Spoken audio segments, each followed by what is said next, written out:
Good evening, everybody. Welcome to our planning committee. I'm just going to read you out a few notes, which I hope you'll take notice of. Welcome to the meeting of the planning committee. We are recording the meeting this evening using our webcasting system. The webcast will be transmitted live and will also be available on the council's website following the meeting. Generally, the public seating areas are not filmed. However, by entering the meeting room and using the public seating areas, you are consenting to being filmed and to the possible use of those images and sounds recording for webcasting and training purposes. I have the discretion to stop or suspend the recording of the meeting should this be necessary to maintain the proper running of the meeting. This is a meeting of the council held in public. It's not a public meeting. All mobile devices should be switched off or set to silent so that the meeting is not interrupted by ringtones. Anyone else intending to film or audio record any part of the meeting is asked to do so in a manner that does not disrupt the meeting. Please refrain from filming the public gallery or public speakers on items. If the fire alarm sounds, leave by the nearest exit and officers will advise when it is safe to return to the meeting. Before we begin this evening's meeting, I would like to remind members to speak directly into the microphone to enable those present and those watching online to be able to hear the proceedings. Thank you. That's all right. Finally, please could members remember to address your speeches to me as chairman. Procedure for each item. The committee report is taken as read by the planning committee. The planning officer will present a report and committee members will ask any points of clarification.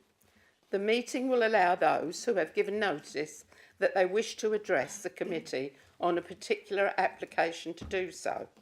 Each person will be invited to come forward to the table at the front of the public seating area and will have 3 minutes to give their views.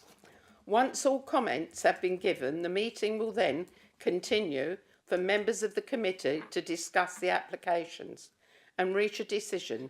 No further comments may be made by members of the public. The committee should limit discussions to material planning consideration related to the development application. Commentary on non-planning related matters or overtly political statements are not permitted as they could have an impact on the integrity of the planning process. Summary comments should be concise and relate to the development application being considered. Thank you.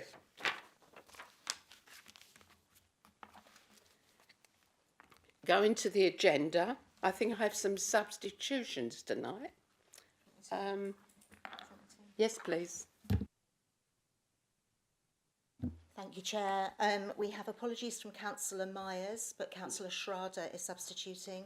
We also have apologies from Councillors Harrison and Hilliard, who are substituted by Councillors Palmer and Webb. So we have Councillor Baker as Vice Chair this evening. Thank you very much. That was their apologies for absence, so we've received them. Now, number 2, which is declarations of interest and lobbying. I'll go first. I've been lobbied on 5, 6, 7 and 8. Okay, anybody else? Mike? Thank you, Chair. Yes, so item 4, I've been lobbied on this by the developer and also by a member of the public in writing.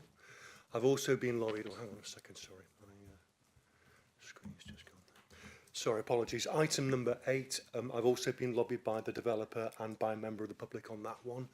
I should also state that I worked at Bromford School during 2019. I also worked at Billericay School from 2021 to 2024. That's part of the same educational trust as Bromford School. However, I've had no professional involvement with Bromford School since 2019. I have no pecuniary interest and I come with an open mind on both of those agenda items. Thank you. Thank you, Mike. Anybody else? Kevin? Yeah, I've been on item 7, lobbied on that by Wickford SOS.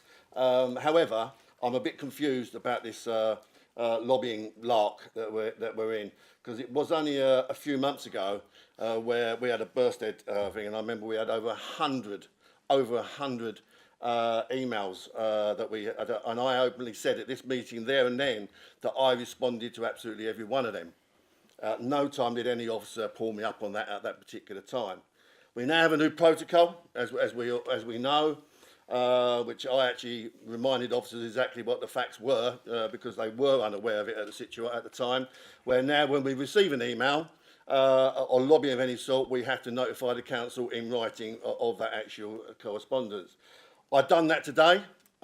Immediately I got the correspondence from a member of the public from Wickford SOS.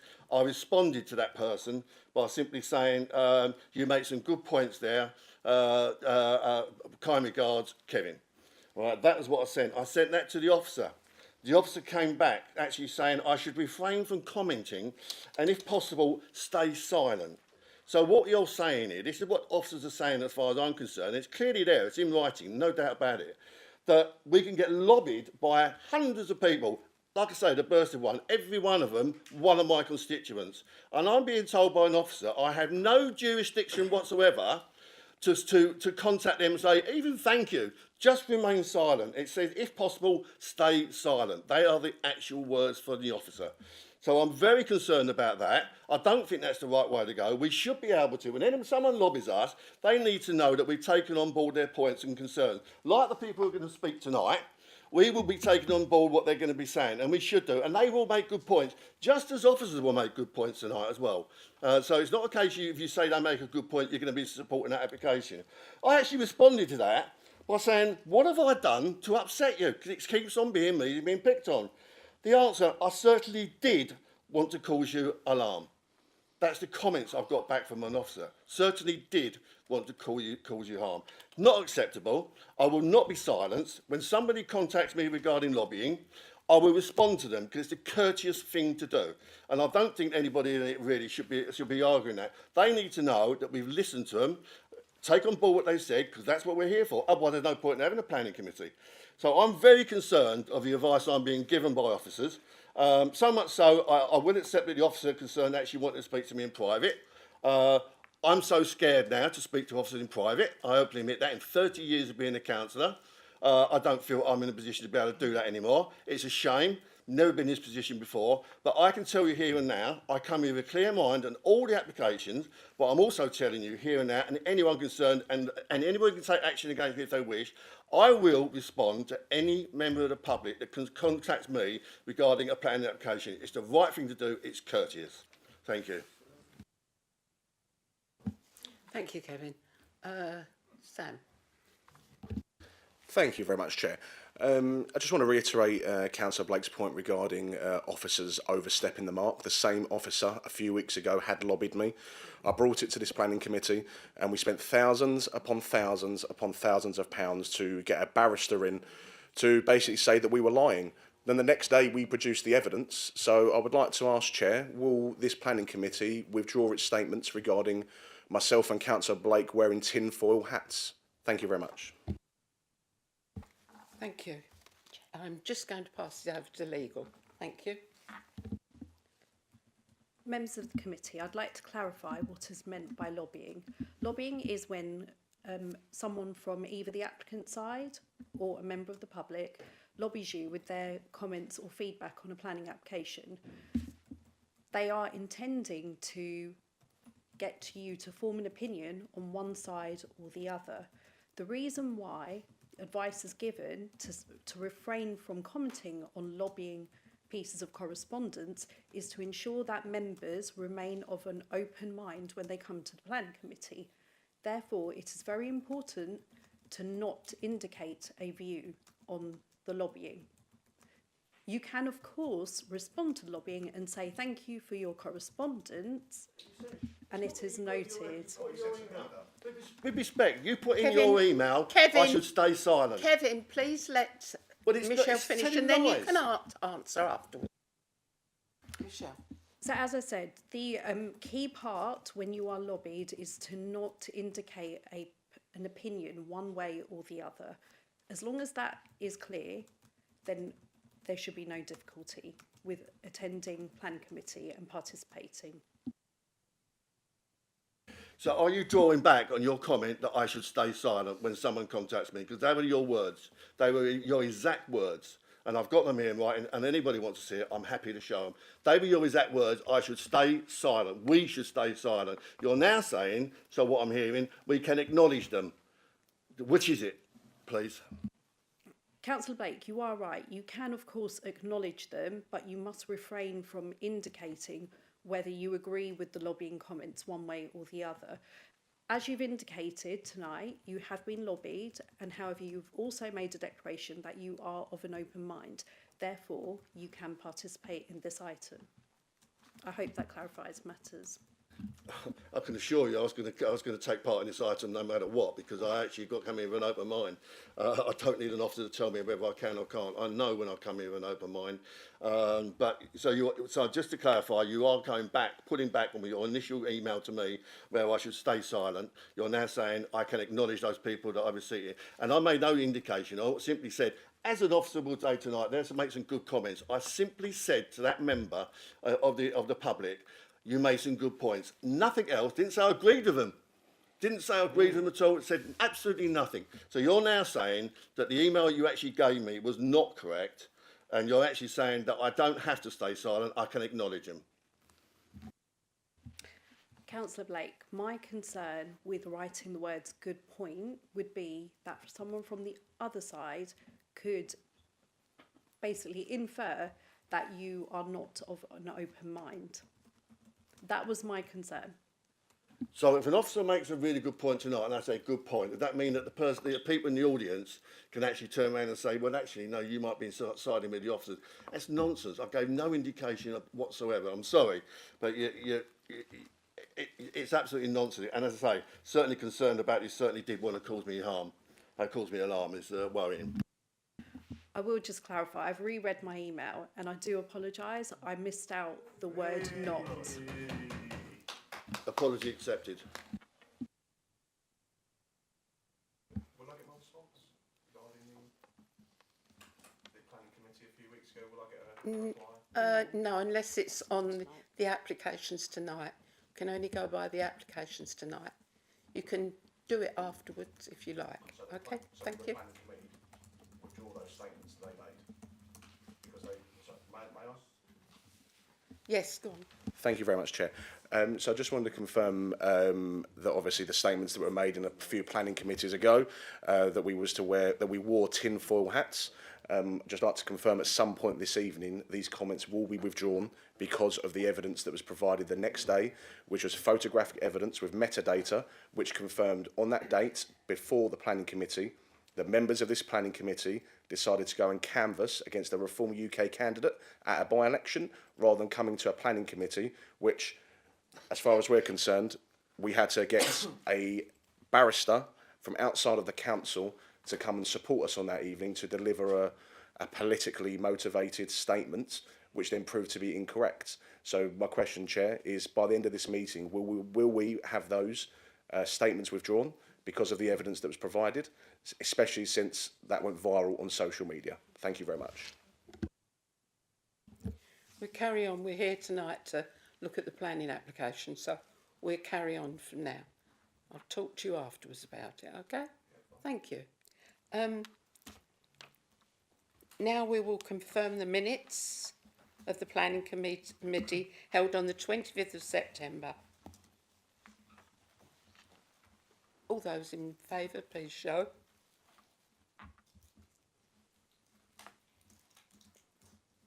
Okay, and I think we have some people that wasn't here, so I think that's it now, isn't it?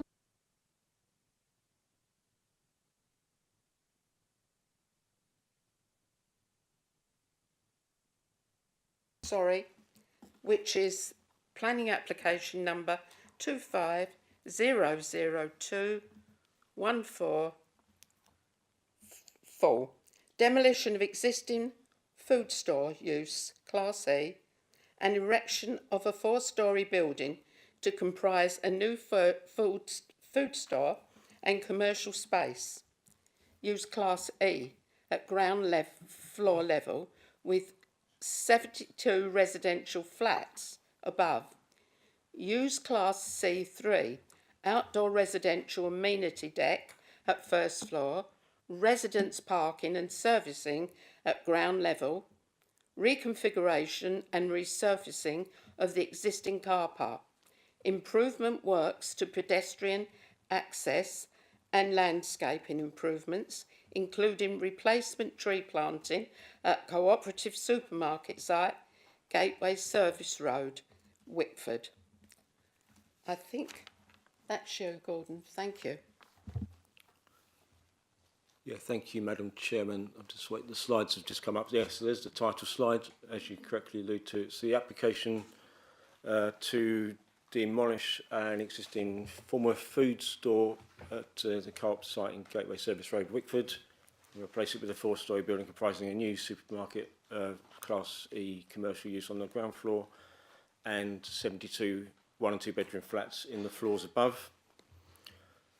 There's the site location plan. The 1.5 hectare application site is located in Wickford Town Centre.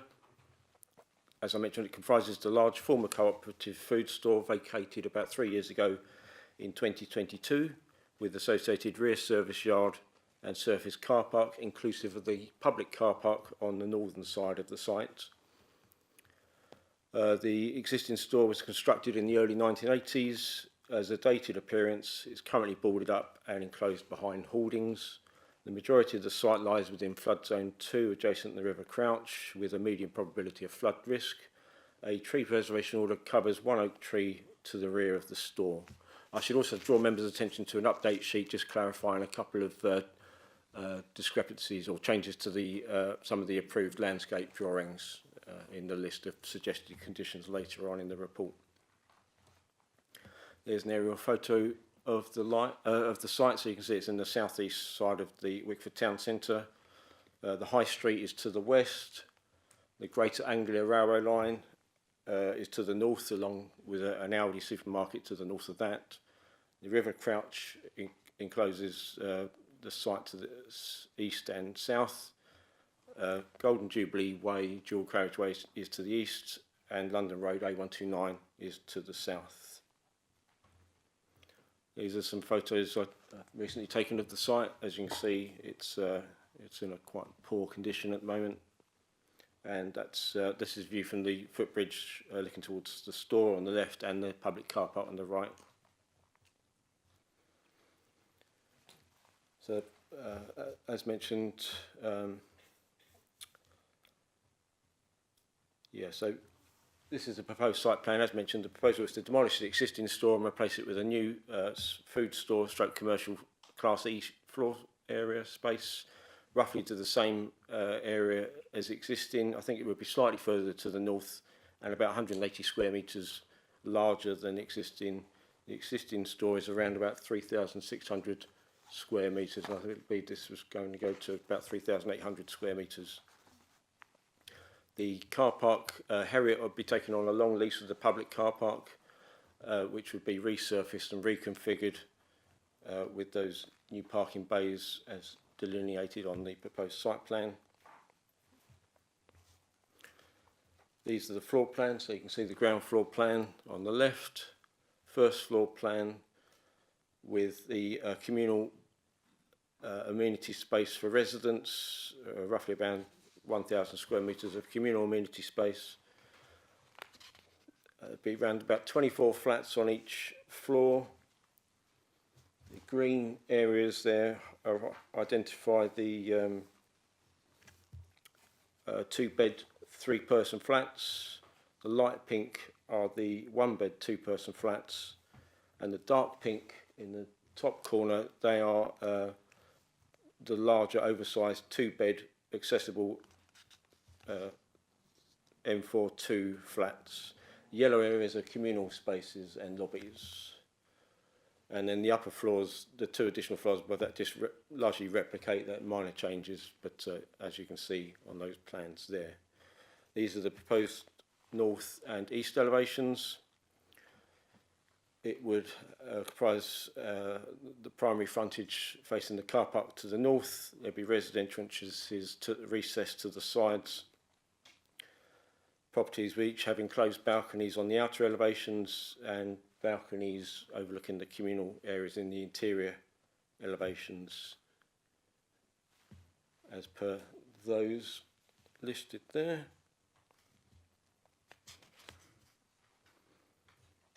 And these are some computer-generated images of how the new building would look. In terms of consultations, over 200 properties in the vicinity were notified, site and press notices. Consultation exercise generated some 16 representations from 13 addresses, comprising a mix of supporters and objectors, mainly supporters. Some were supportive of the store only and not of the residential element. A summary of the responses is listed on pages 16 to 17 of the agenda pack.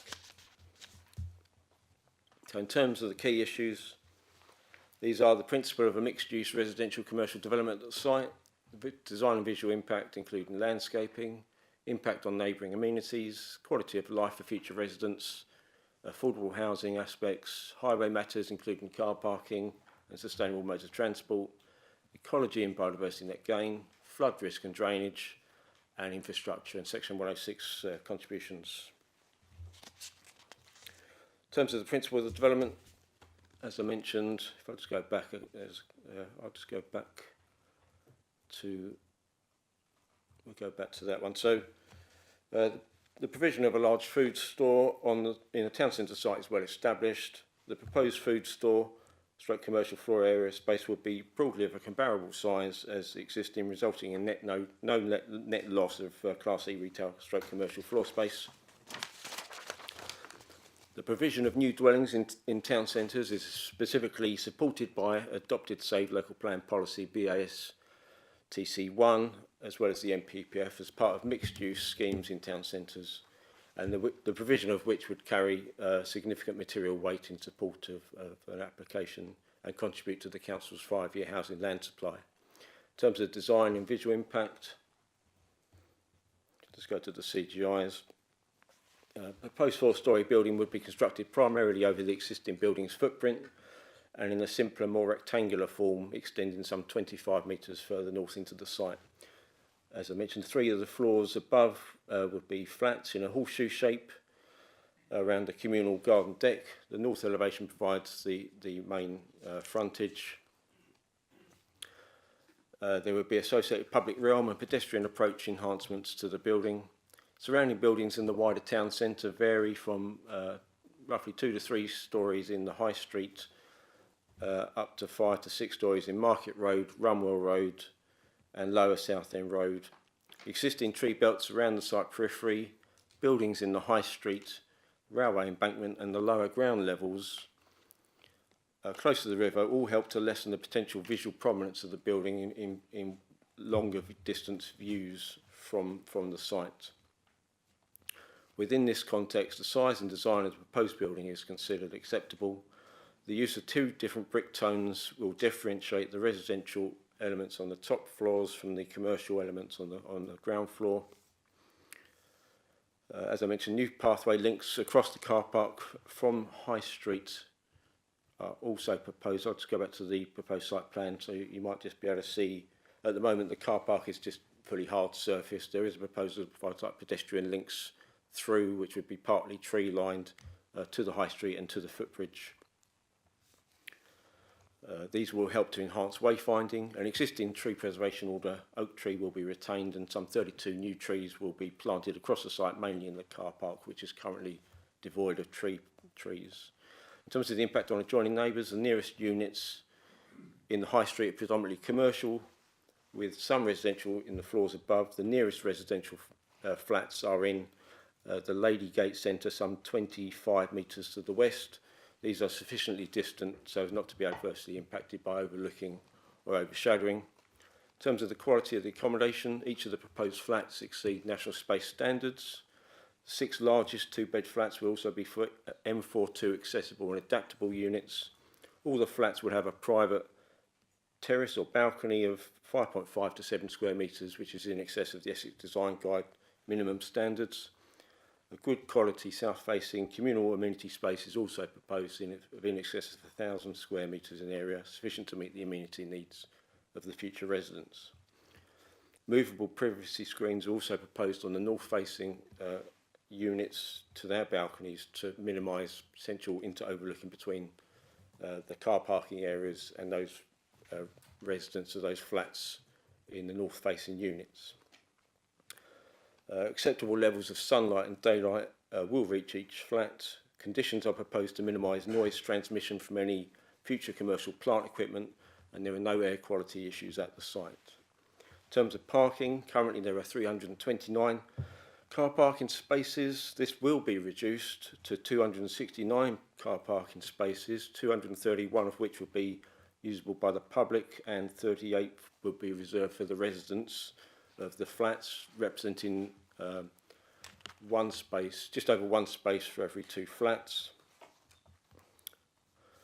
which is a similar level of parking that has been accepted in other residential flatted schemes in the town centre. The reduction in the parking, the number of public parking spaces, is necessary in order to ensure that the new bays meet minimum standard sizes. Currently they are undersized at 2.4 by 4.8. The new bays, that's in metres. The new bays will be slightly larger at 2.5 metres by 5 metres. It's still slightly below the newer standard of 2.9 by 5.5 metres advocated by the Highway Authority and their new standards that came out late last year. However, officers felt that we couldn't seek a further increase in the size of the bays without losing a lot more parking spaces in the public car park, which we didn't really want to see given the existing loss of parking. New electric vehicle car parking spaces, motorcycle spaces and cycle parking spaces will also be provided. 90 minutes free parking is proposed for future users of the store. No objection is raised by the Highway Authority, subject to conditions.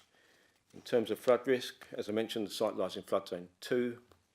A flood risk assessment has been submitted with the application and a drainage strategy, which has been reviewed by Essex County Council as the lead local flood authority, who raises no objections subject to standard flood mitigation conditions. Angular Water did raise some initial concerns with regard to foul water drainage capacity, following which the applicants have suggested the potential provision of an on-site wastewater treatment plant as one potential option to address their concerns, and Angular Water have agreed a condition, which is condition 11, listed at page 51, which would seek the provision of an on-site private sewage water treatment plant with agreement of the Environment Agency or a public connection with agreement of Angular Water.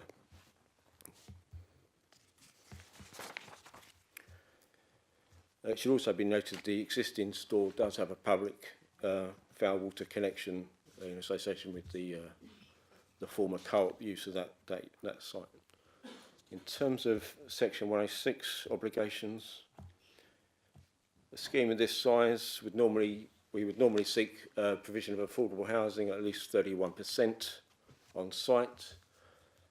The application is accompanied by a financial viability assessment, which has been reviewed by our consultants, and it has been confirmed that the scheme cannot provide affordable housing on site as it would be unviable.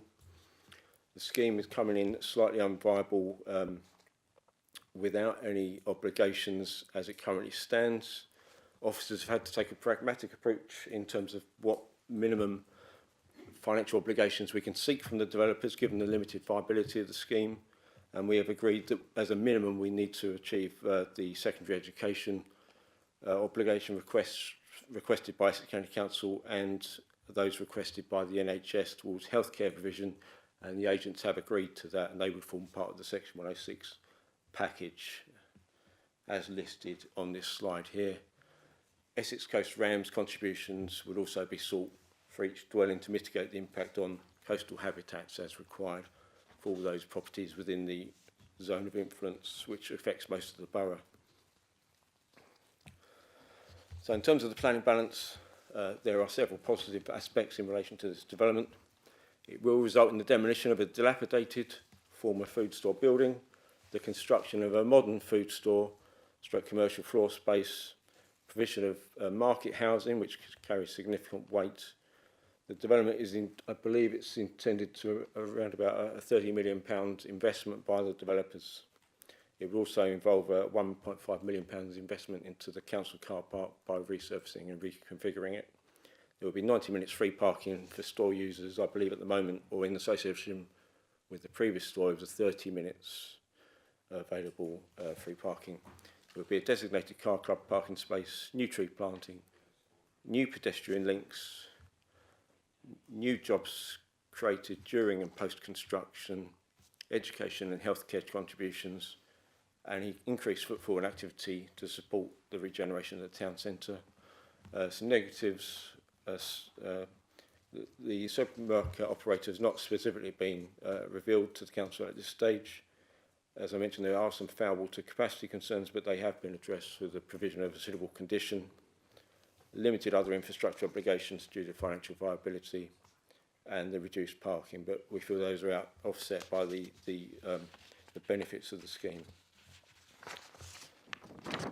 So for those reasons, Madam Chairman, the application is therefore recommended to members to be granted planning permission subject to the conditions set out on pages 46 to 57 of the agenda, and as per the update sheet to cover those slightly amended drawing numbers, with any amendments that may be necessary up to the issue of the decision notice and the completion of a Section 106 legal agreement to secure the planning obligations and contributions set out at Section 5.20 of the report. Thank you, Madam Chairman. Thank you, Gordon. We're going to clarifications now. Has anyone got any clarifications? Councillor Schrader. Thank you, Chairman. Mr Humphreys, you mentioned when we were talking about amenity space, you mentioned balconies. I can't really tell from the drawings. Can you clarify, are these all balconies, or are they Juliet balconies, or as I like to call them, balconies that are lying about being balconies and that are in fact just glorified windows with a handrail? Yes, certainly, Councillor. No, all these ones are balconies. They do have a floor area. They're not Juliet balconies. So you can see on this slide, the external elevations show inset balconies. That they do have a 5 to 7 square metre interior space, and those within the flats facing the courtyard, they would have also attached balconies. They're not Juliet, so they are as a floor area.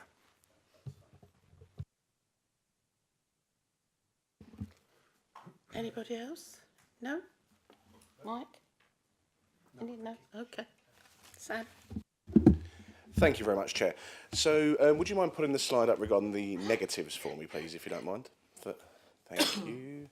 Okay, so we have here supermarket operator not specified. Now, it wasn't that long ago that this coalition administration made it very clear that Asda walked away from the deal based on the amount of homes that were going to be built here.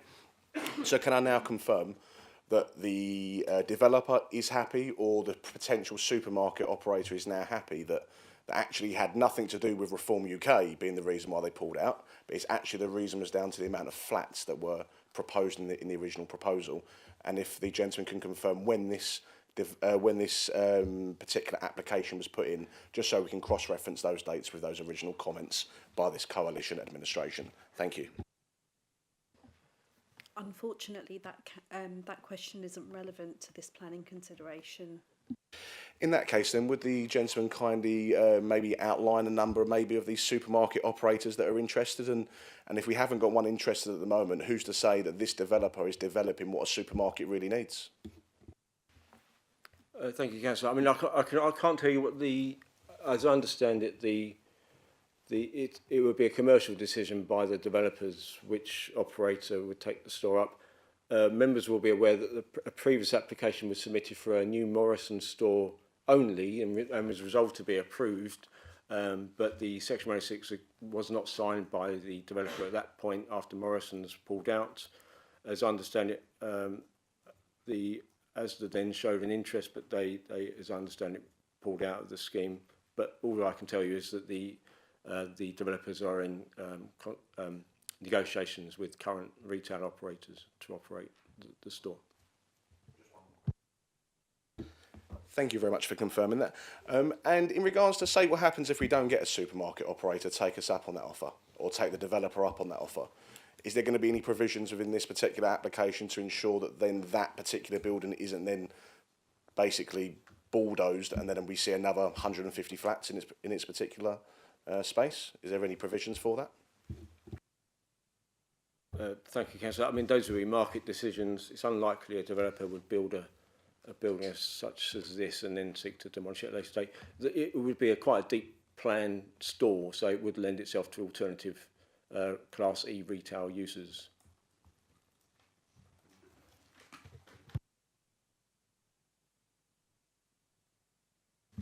Councillor Schrader. Thank you, Chairman. So, Ms Humphries, just because just sort of tangential to what Councillor Genet was just saying. So, obviously, we haven't got a supermarket operator in place at the moment, but technically, any expression of interest could come forward that falls within the class. Would I be right in saying that? So like my colleagues are saying, noise is off, like the Range, for example. Which is not quite a supermarket, but it would be within the same class, wouldn't it? So technically, that would be my only concern. Is at the moment we're talking and thinking about a supermarket, but technically anything within the class specification could come forward, could it not? Without having to come back to planning, I mean, or would they have to come back to planning? Thank you, Councillor. I mean, the developers have designed it with a food store retailer in mind. Because of its size, it would only naturally suit a Class E retailer of a certain size. It may not necessarily be a food operator, but that's the intention as I understand it at this stage. Thank you.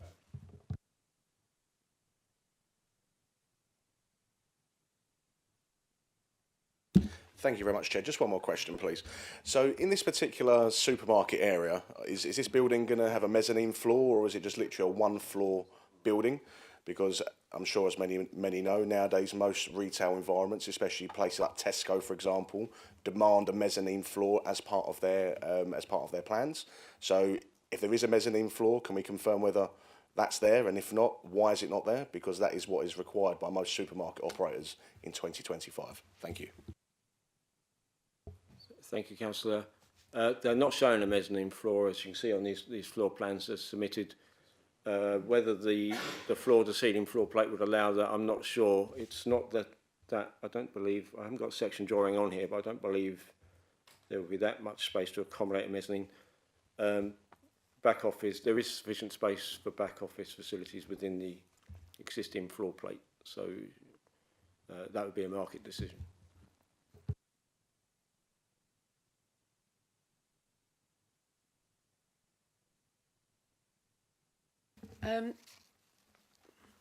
We go on to councillors and members of the public now. Can I call Councillor Alan Ball, please?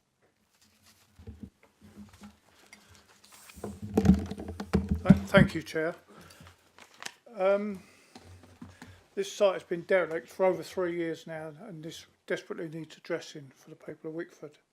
It's a grey belt site and has been in limbo for the 3 years I said. The landowners tried to maximise their assets, and with the residents suffered vandalism and fires in that time. This application needs passing so we can move forward with an anchor store in Wickford. A few issues, obviously, has been said already. The 72 flats above the retail unit, this needs some parking, although it is in a sustainable location, so you could actually do away with the parking. This will inevitably increase traffic on the roundabout at the Golden Jubilee Way junction, locally known as the Co-op roundabout at present, because that's what store was there. The car parking issue, as mentioned by Mr Humphries, at present there are 329 spaces managed by Basildon Council.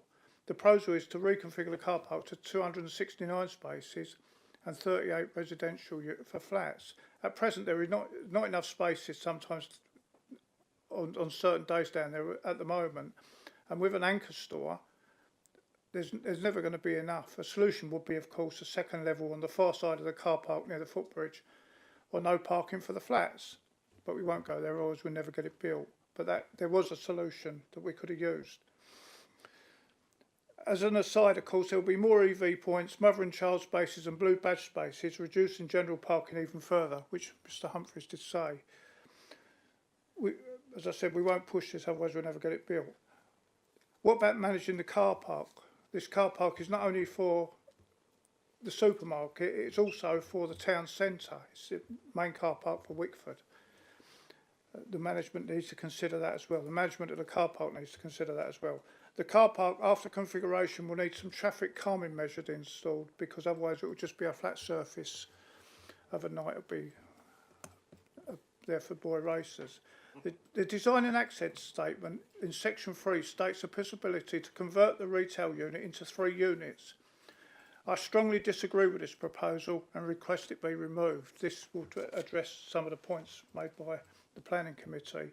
So they have got a proposal to split it into 3 if they can't get a provider for it. And the final point I've got is that I've been asked by the Wickford Area Committee if the developers could agree to provide a sum of 5,000 as S106 monies for better signage to be determined by the Area Committee. That's a request from the Area Committee for the developers. I'm in favour of this being passed, as we need the site developed, but obviously have some reservations, so just get it built, basically. Thank you, Councillor Alan Ball. Can we now call Graham Ellis, Wickford Town Councillor, please? Red button at the front, please. Thank you. Thank you, Chair. Hello, I'm Graham Ellis. I'm reading out a prepared statement on behalf of Wickford Town Council. There are 7 town councillors here this evening that have come to support this planning application. Wickford Town Council welcomes the planning application for a new supermarket. Note that I say supermarket / food store. Wickford residents have been very vocal on the development of this site. When we carry out meet and greet sessions in the High Street, it is usually the first thing that people talk to us about, and it's an ongoing complaint on social media. For too long now, a decision on planning has hung in the balance. The existing building is yet to be demolished and sits on the corner of our town, bringing down the overall appearance of the High Street. And it has even been the subject of a fire, which could have been much worse had it not been tackled so quickly by the fire brigade. Wickford deserves better. Like much of the country, we have an ailing High Street, and the cornerstone of Wickford is this large food store site. As a statutory consultee for planning applications, we've previously submitted our comments, but felt it was important to attend and voice some of those more important notes in person. So, subdivision of the retail units, which Councillor Ball has just picked up on, hidden within the transport statement at section 1.6 is the following line: Heriot are seeking a flexible permission which allows for a single large food store or a reduced floor area food store with smaller retail and commercial units up to 3 units within the remainder of the space at ground floor. There is further mention of subdivision within other clauses of the traffic statement. Wickford Town Council recognises that the site must be commercially viable for the developer and acknowledge the improved revised plans. However, we would request that the permission for the commercial units to be split is refused. It is essential to a growing town of more than 33,000 residents as of 2011, and now plus another 72 flats. It is essential that those residents have a suitable food store and that provisions are put in place. If the subdivision of units is allowed, the ground floor commercial building is unlikely to open as a food store, and rather than attracting one long-term supermarket tenant, the concern is that we would end up with units unlet and various businesses moving in and out. After all, supermarkets closing are quite a rare sight. We've already heard mention of the range. I don't think that's what Wickford residents want.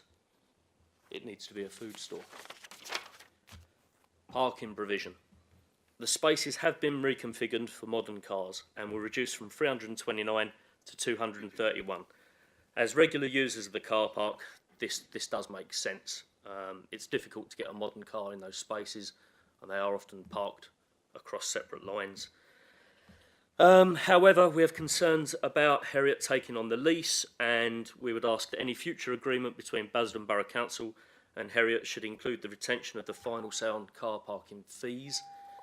I'd like to thank you all for taking the time to listen. Thank you, Chair. Thank you, Graham. Can I now call Ed Kemsley, please, from Peacock and Smith?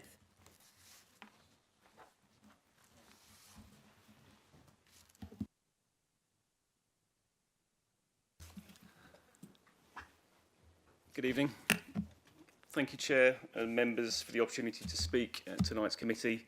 My name's Ed Kemsley. I'm from Peacock and Smith. I'm here representing Heriot, who have owned the application site for a number of years, and they remain committed to delivering a new development on this important town centre site. The site will be well known to all. The previous application in 2021 and the subsequent proposals that for a high density mixed use development that was subject to public consultation in 2023. Now, the planning application before you tonight has been the result of extensive discussions with Basildon Council's planning and design officers over quite a prolonged period of time. Now, I think at the outset it's really important to highlight the commercial challenges that Heriot have faced in seeking to deliver a new food store on this site. These challenges are by no means unique to this site, to Wickford, or to Heriot themselves. The retail market in the UK has been through some turbulent period, with many high street chains closing and some supermarket operators moving away from larger format stores. Now, despite these challenges, Heriot have maintained their efforts over the past 5 years to secure a commercial tenant for the food store. That is their focus. Unfortunately, we cannot disclose the name of the operator at this stage. However, it will be operated by a major national supermarket chain. Heriot are in advanced discussions with the retailer in respect to the store format and the building specification. Once these discussions are completed, a lease will be signed and the operator and Heriot will make a public statement. The plans will not only deliver a single food store for the town, but also the flats above, 72 flats. The building height of 4 stories was reduced from the 7-storey scheme that was previously proposed back in 2023. It includes an extensive amenity area for residents, parking to the rear, landscaping to the front. As Mr Humphries has already pointed out, it includes significant works to the council-owned car park, and the council will remain in council ownership, and it will remain as a public car park. The works will include regrading, resurfacing, a major new drainage system, electric charging, new parent and child and disabled bays, enhanced routes, pedestrian routes, lighting and landscaping, and these improvements will clearly benefit the town centre and the local economy. Now, the current application follows a period of economic uncertainty, including rising building costs and increasing interest rates, which created significant viability challenges for the original scheme that we pursued in 2021. But also this continues with the current scheme before you tonight. Now, despite the viability challenges, which have been accepted by officers and verified by the council external viability consultant, Heriot have agreed to a number of Section 106 contributions, in particular those that are priorities in respect of education and health. The site presents an excellent opportunity to promote and enhance the vitality of Wickford Town Centre. The development represents significant investment in Wickford, in excess of £30 million, generating a mixture of full and flexible part-time jobs, up to 100 jobs as well as 200 at construction stage. I don't wish to take up any more time. Your officer's report is comprehensive and provides a clear and robust assessment of all planning matters, and we hope that you accept their recommendation. Thank you. Thank you, Ed Kemsley. Can I now call Councillor George Jeffrey, please? Thank you, Chairman. I'm happy to support the redevelopment of the old co-op site for a supermarket. And since the closure of the co-op a few years ago, this building has essentially been left derelict, and it is well overdue that this part of Wickford is regenerated. I do, however, need reassurance regarding the application before us, as it does not actually specify the supermarket that will occupy the site, although it has provided some reassurance, but I still need more, because we've actually gone through several operators before that have expressed an interest, but have since pulled out. One comes to mind as Asda, but also Morrison's. And Wickford urgently needs a new supermarket to introduce competition for the weekly shop and to support our town centre. At present, there is no firm guarantee that any supermarket will come to this site, and I hope that, again, the developer can assure me and my constituents, both here and watching, that a supermarket will actually be delivered, helping to regenerate this area of the town. Because if we don't have a supermarket delivered, we risk ending up with 4 stories of flats, potentially more on the ground floor if negotiations fail, which is simply unacceptable for a town of over 30,000 people currently served by only one major supermarket. Thank you. Thank you, George. Can I call Councillor Eunice Brockman? Thank you, Chair. For far too long, Wickford has been denied the kind of supermarket our community truly needs. Yes, it's true we already have two, but as many residents will agree, we are in clear and growing need of a third, one that offers more choice, better facilities and real competition. We've been back and forth with developers on this for some time, and frankly it's time for it to be finalised. Residents are tired of the delays and want to see progress. That said, I do have serious concerns that must be addressed. Whilst I and others understand that to make this application financially viable, there needs to be additional accommodation included above the store, the major concern here is parking. Wickford is already under considerable strain when it comes to available parking. This development, as proposed, would result in the loss of a significant amount of the existing parking, something we simply cannot afford. So I would ask, can anything be done, either through adjustment or condition, to ensure that the new development allows sufficient parking, not just for supermarket users, but for residents and visitors who want to access the high street? This is essential if we are to support both new development and the continued viability of our local shops. My second concern is about delivery. Too often we've seen developers secure planning permission only to put the site up for sale with the permission attached, inflating the land value and delaying delivery for years. So what assurances can the developer provide that if this application is approved, they will move forward without delay, begin construction promptly and develop the new supermarket that Wickford has waited for so long? The residents deserve clarity, commitment and real benefits from this development, not more promises that take years to materialise. Thank you. Thank you, Councillor Eunice Brockman. We'll go now into members, please. Is there anybody who wishes to speak on this? No? Sam? Thank you very much, Chair. So just to reiterate what some of the resident and Alan made, or sorry, Councillor Ball rather, made in their statements. What sort of conditions or what sort of adjustments can we make in this particular application right here, right now, to ensure that one supermarket operator moves into this particular space rather than it being divvied up into 3? Can we make some sort of adjustment to the application today? Is there a legal mechanic we can use for that? Thank you.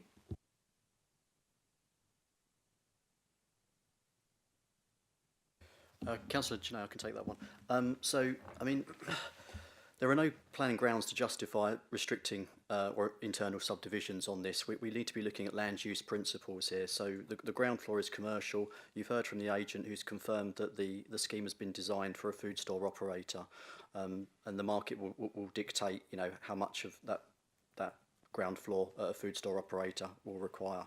We don't think it would be reasonable to impose conditions restricting the internal subdivision of the site. Thank you. Kevin?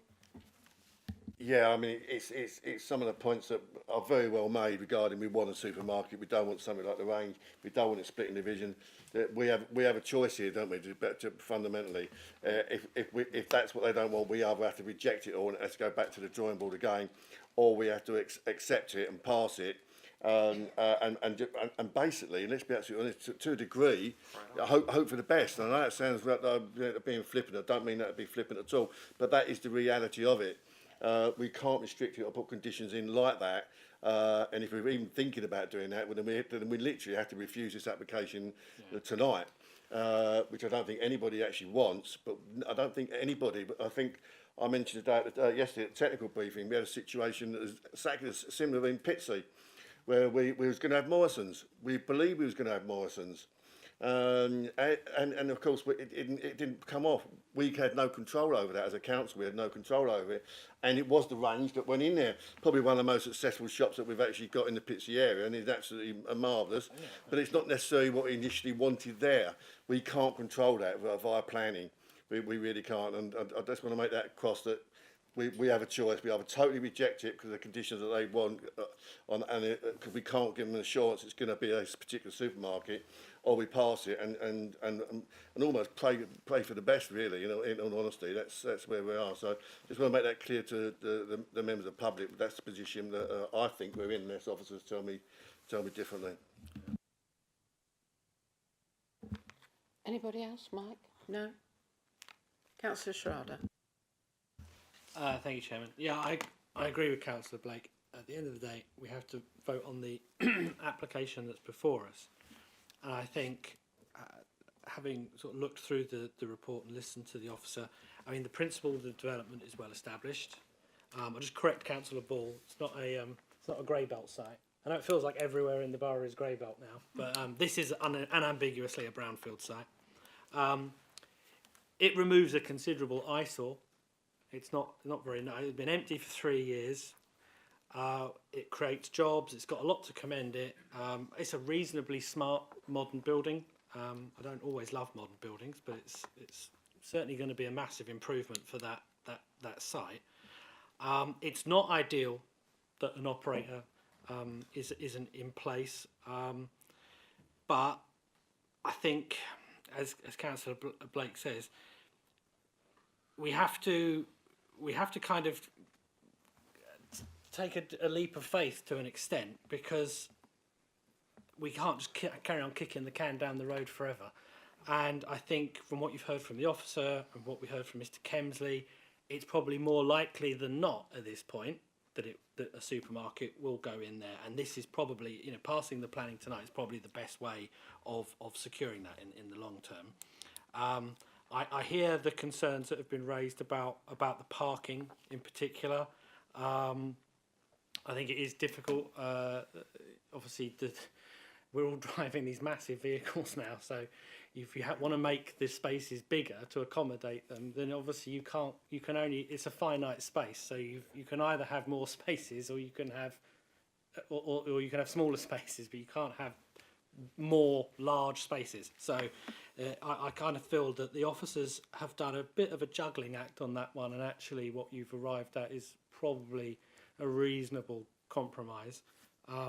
Likewise with the height of the building. I mean, I think as I understand it, this building originally was going to be up to 7 stories, so it's gone through a considerable reduction in height, and this is probably about as good as it gets. So you've got 30 million in investment, new jobs. You have got contributions through Section 106 towards education and health. I am disappointed that there's no affordable housing.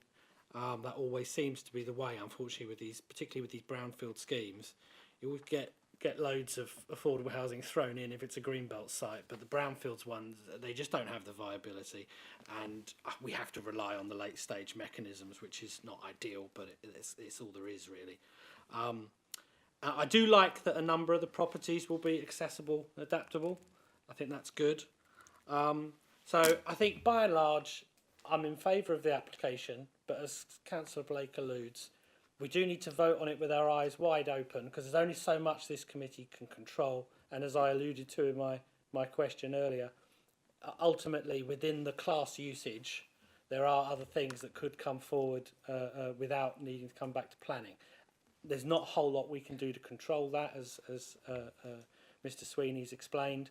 So I think we need to vote with our eyes wide open.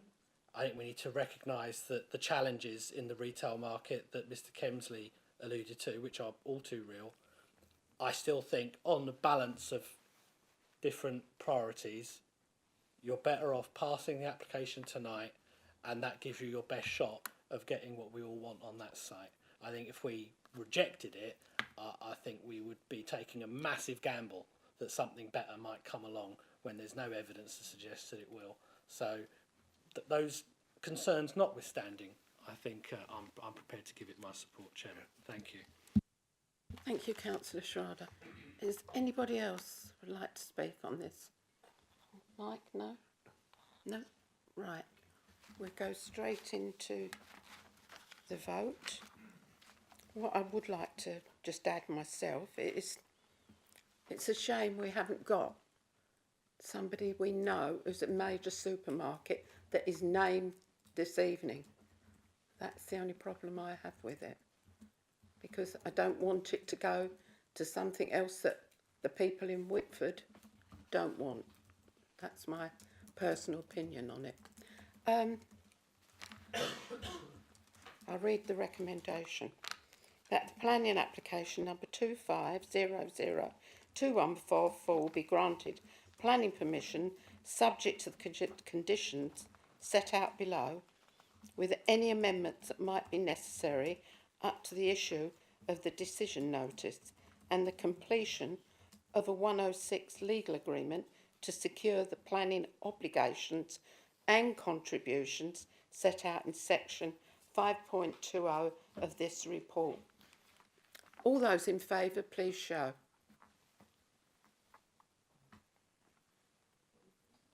Any abstentions? No refusals, so it's granted. Thank you.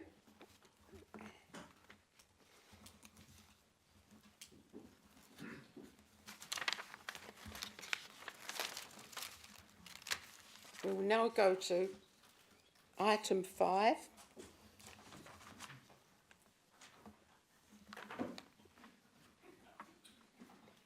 Which is planning application number 24001277 outline application with all matters of detail reserved, but with full details provided for the means of a vehicular access from London Road for the demolition of all existing buildings and erection of up to 75 dwellings with associated access, servicing, landscaping, drainage, open space and the utility infrastructure at Alpha Garden Centre, 238 London Road, Whitford, SS12OJX. Can I ask Louise Cook, please, to tell us about it? Thank you, Chair. So as you're aware, this is an application for Alpha Garden Centre, which is located on the northern side of London Road in Wickford. It's between its junctions with Newhouse Avenue and Sugden Avenue. The site is approximately 3.28 hectares in size. It's located about 0.97 miles, so just under a mile away from the western side of Wickford High Street. The majority of the site is located within the Greenbelt, with the exception of a small section to the front of the site adjacent to London Road, which falls outside of the Greenbelt. So this slide shows the aerial image of the site, which is outlined in red. So the site consists currently of various businesses and single-storey buildings, which we can see on the aerial image, together with a large extent of hard standing used for parking. There are approximately 18 businesses on site at present, which are subject to short-term lease agreements. To the north of the site is the River Crouch, with plotland development lying beyond that. To the east of the site is Sugden Avenue, which is a residential road predominantly consisting of detached bungalows and chalet properties with deep rear gardens approximately 40 metres in length. And to the south of the site and either side of the site on London Road are residential properties, again mainly characterised by chalet-style houses with similar length rear gardens. And and opposite the site is also a larger detached property which is known as Brickhouse Farm, which is a non-designated heritage asset. Immediately to the west of the site is Newhouse Avenue, which mainly consists of bungalows, with 3 new chalet-style properties which have recently been constructed and are built immediately adjacent to the application site. They're not actually shown on this plan, it's slightly outdated. The northern end of the site lies within flood zones 2 and 3, which are at medium to high risk of flooding. However, the majority of the site lies within flood zone 1, which is a low risk of flooding. There are no tree preservation laws on site, nor are there any public rights of way that run through it. So here you can see the site photographs, so a slightly clearer aerial image. And then the other two photographs on the right-hand side show the existing site access at the top, and then views towards the western part of the site, and you can see the used car sales business that operates just in that picture in the bottom right-hand corner. Other site photographs, so on the left-hand side you've got the photograph facing north, so it shows the extent of the car parking and the various businesses that go beyond that site, on background of that photograph. The top right-hand picture is the garage business. It's located towards the rear of the site, so it's the furthest business away from the entrance. And then at the back of the site, you've got some open land there that's tucked out of the way, which it lies sort of in the northwestern corner. And that's open land with the river beyond it, and you can see all the landscaping there. So the application is an outline application for the redevelopment of the site for up to 75 dwellings, with full details of access being provided. Therefore, matters in respect of landscaping, appearance, layout and scale are all reserved for future consideration if outline permission is granted. However, indicative plans have been submitted alongside the application to demonstrate how potentially 75 homes could sit on the site, and these are all listed. These indicative plans are shown or listed in the report at section 2.4. The proposal will provide 50% affordable housing.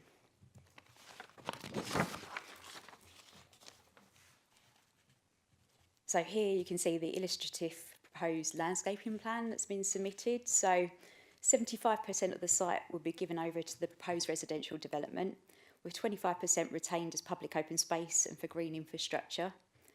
Currently there is no public open space on site. A large area towards the rear of the site and adjacent to the river would therefore remain free from development and would be retained for the open space and for a SUDS attenuation basin. You can see on the northern side of these plans with the river there shown in blue. There's also an existing pond on site that's well hidden and unfortunately looks a bit worse for wear. That will be retained and enhanced, and that would be integrated within the site's overall landscape strategy. And you can just see that sort of at the top midpoint there, the blue area there that's shown. There will be new trees, hedging, rain gardens and soft landscaping all will be provided, with full details of these which will come forward at the reserved matters stage. So this slide shows you a rough idea about the heights would be dispersed across the site itself. So these would range from 2 to 3 stories in height. With 3-storey development, you can see there in the darker red in the centre of the site. So this would be located away from the existing neighbouring properties, furthest away from the site boundaries. And then the pink is the 2-storey development, so then it spreads out into lower height development. A green buffer is also would be retained along part of the eastern boundary, shown there in green, and the green area in the centre, which was the pond area, which we saw before. So in terms of access, which isn't a reserved matter, so is being considered tonight, this would only be via London Road, as the existing situation is on site. However, the existing access would be remodelled as per the plans on the screen, with suitable visibility site displays being provided. In terms of public consultations, 88 neighbouring properties were notified, together with a site notice and press notice. And the consultation exercise generated 7 letters of objection, and a summary of those you can see on page 75 of the agenda. So in terms of the key issues, these are set out on the slide in front of you today, which are the principle of developing the site, the majority of which is located within the green belt, whether the development would utilise grey belt land, the layout, visual impact, trees and landscaping, impact on neighbours, highways and transport, noise, air quality, flood risk, amongst the other considerations there that you can see listed in front of you. In terms of the principal development, the proposed development will see the redevelopment of approximately 60% previously developed land, and it would also, the site would fall within the definition of grey belt land, and therefore development is not inappropriate. In terms of impacts on adjoining occupiers, sufficient separation between the proposed development and existing neighbours would be achieved, with 3-storey properties being located away from the site boundaries in the centre of the site. It's also considered that the residential use of the site would generally be a more compatible use with the existing neighbouring properties in comparison to the existing use of the site as commercial. In terms of highways and transport, the site is located within a sustainable location. Section 106 contributions would be secured to improve the 2 existing bus stop facilities on either side of London Road outside of the site, and a bus service infrastructure contribution secured to provide to improve the frequency of bus services along the London Road. The proposed accesses have undergone a stage 1 road safety audit, and also refuse can be collected internally from within the site. The local highways authority has raised no objections to the application, and conditions would be secured in respect of securing a travel plan, meeting EPOA car parking and cycle parking standards, a refuse and recycling strategy, and so on. The development would be being constructed without having an unacceptable impact on highway safety or resulting in impacts on the road network being severe. In terms of the Section 106 infrastructure, this slide sets out the various contributions which would be secured should the permission be granted, the monetary contributions of which total just over £500,000. I'll give you a moment just to take those in.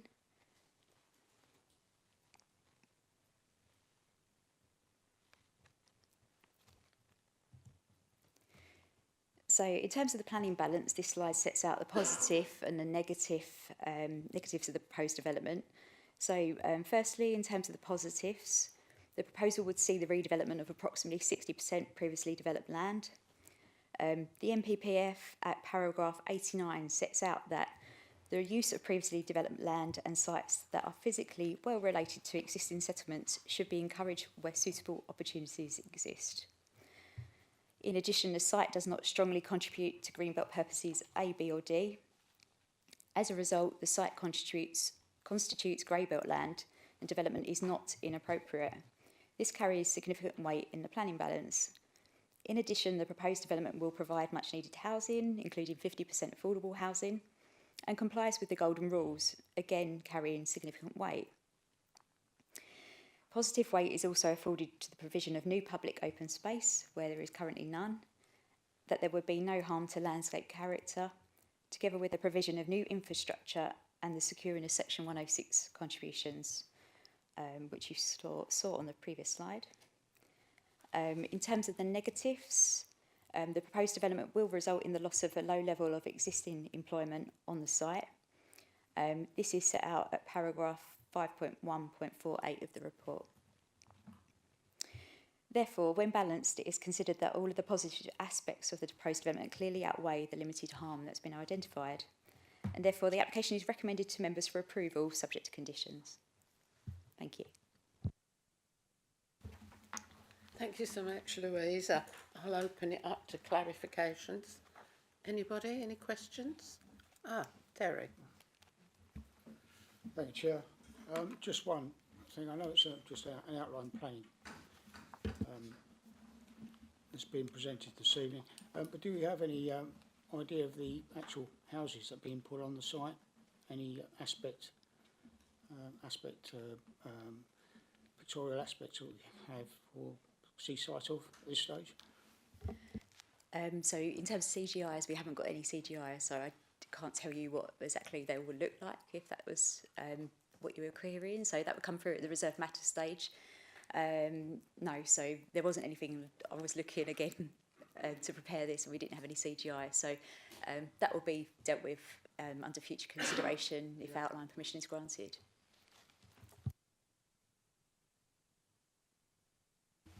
Thank you very much, Chair. Just want to confirm regarding the 50% affordable housing. Obviously, there was an article in the press this week saying that the government will reduce the amount of affordable housing percentages required by developers in applications. If this, say, if the recommendations or the law changes to 20% affordable housing, what are we doing, or what is in this particular planning application to confirm that 50% affordable housing will be delivered on this particular scheme? Thank you. So looking at a green belt and the grey belt policy, they need to provide 50% affordable housing for it to meet the golden rules as such. So at the moment, obviously, there may be changes to policy, but we need to look at what's in front of us today and the policy that exists. So 50% would be secured, and we would secure that by virtue of the Section 106 agreement. There's no reason why we would need to vary that at this stage. So I just want to confirm at this particular point in time. So if we agree on 50% affordable housing today, in 6 months' time they decide, or the policy changes to 20%, that this developer will be delivering 50% affordable housing. Is that what this is? Is that what you're saying? I just want to confirm. Yeah, we're going by policy today. I don't know what's going to happen in the future, and the 106 would tie them to that. So it would have to be 50% as a minimum, if not more. Thank you, Sam. Anybody? No? No? Right, I'll call the people then. Can I call Councillor Alan Ball, please?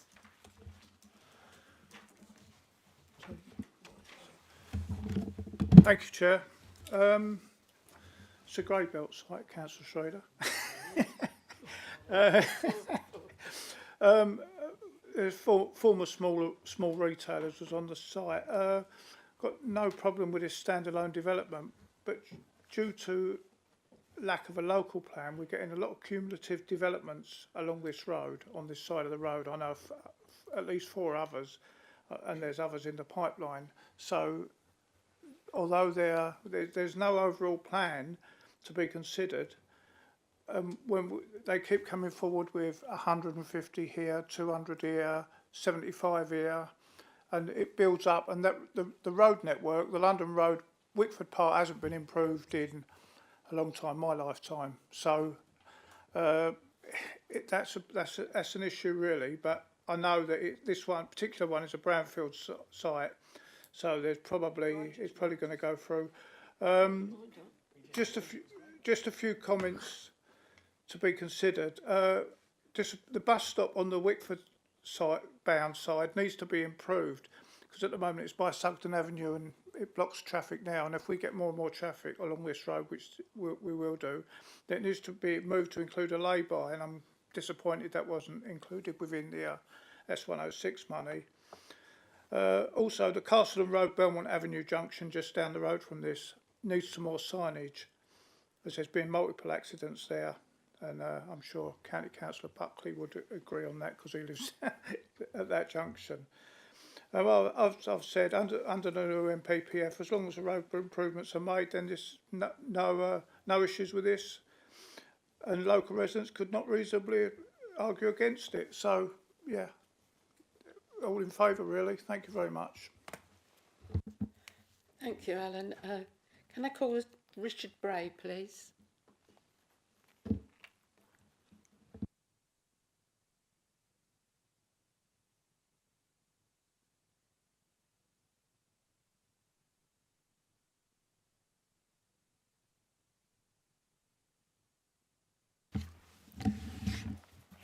Thank you, Chair. My name is Richard Bray, and I'm speaking on behalf of the applicant Alpha Garden Centre in support of the officer's recommendation to approve this outline application for 75 homes at 238 London Road. From the very beginning, this has been a collaborative process, both with officers and with the local community.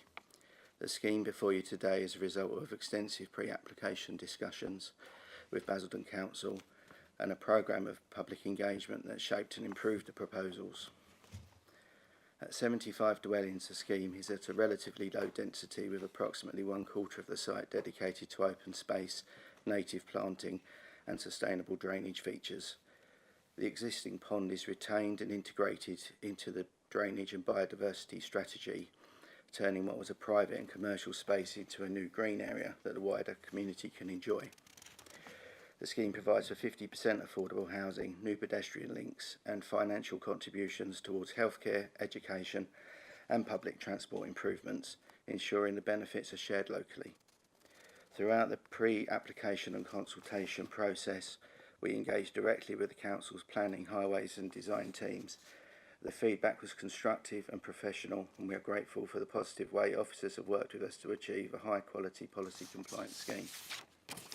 We also carried out a comprehensive community consultation, including leaflet drops to neighbourhood properties, a dedicated website and local media coverage. While some concerns were raised, the feedback directly informed the design revisions you see today, reducing height, improving separation and strengthening the landscape planting. In summary, this is a redevelopment of a brownfield grey belt site, replacing tired commercial buildings with a sustainable, well-landscaped and balanced residential neighbourhood. It delivers much needed homes, half of them affordable, in a sustainable location, and fully meets the Council's and NPPF policy tests. We respectively ask members to support the officer's recommendation and approve the application. Thank you very much.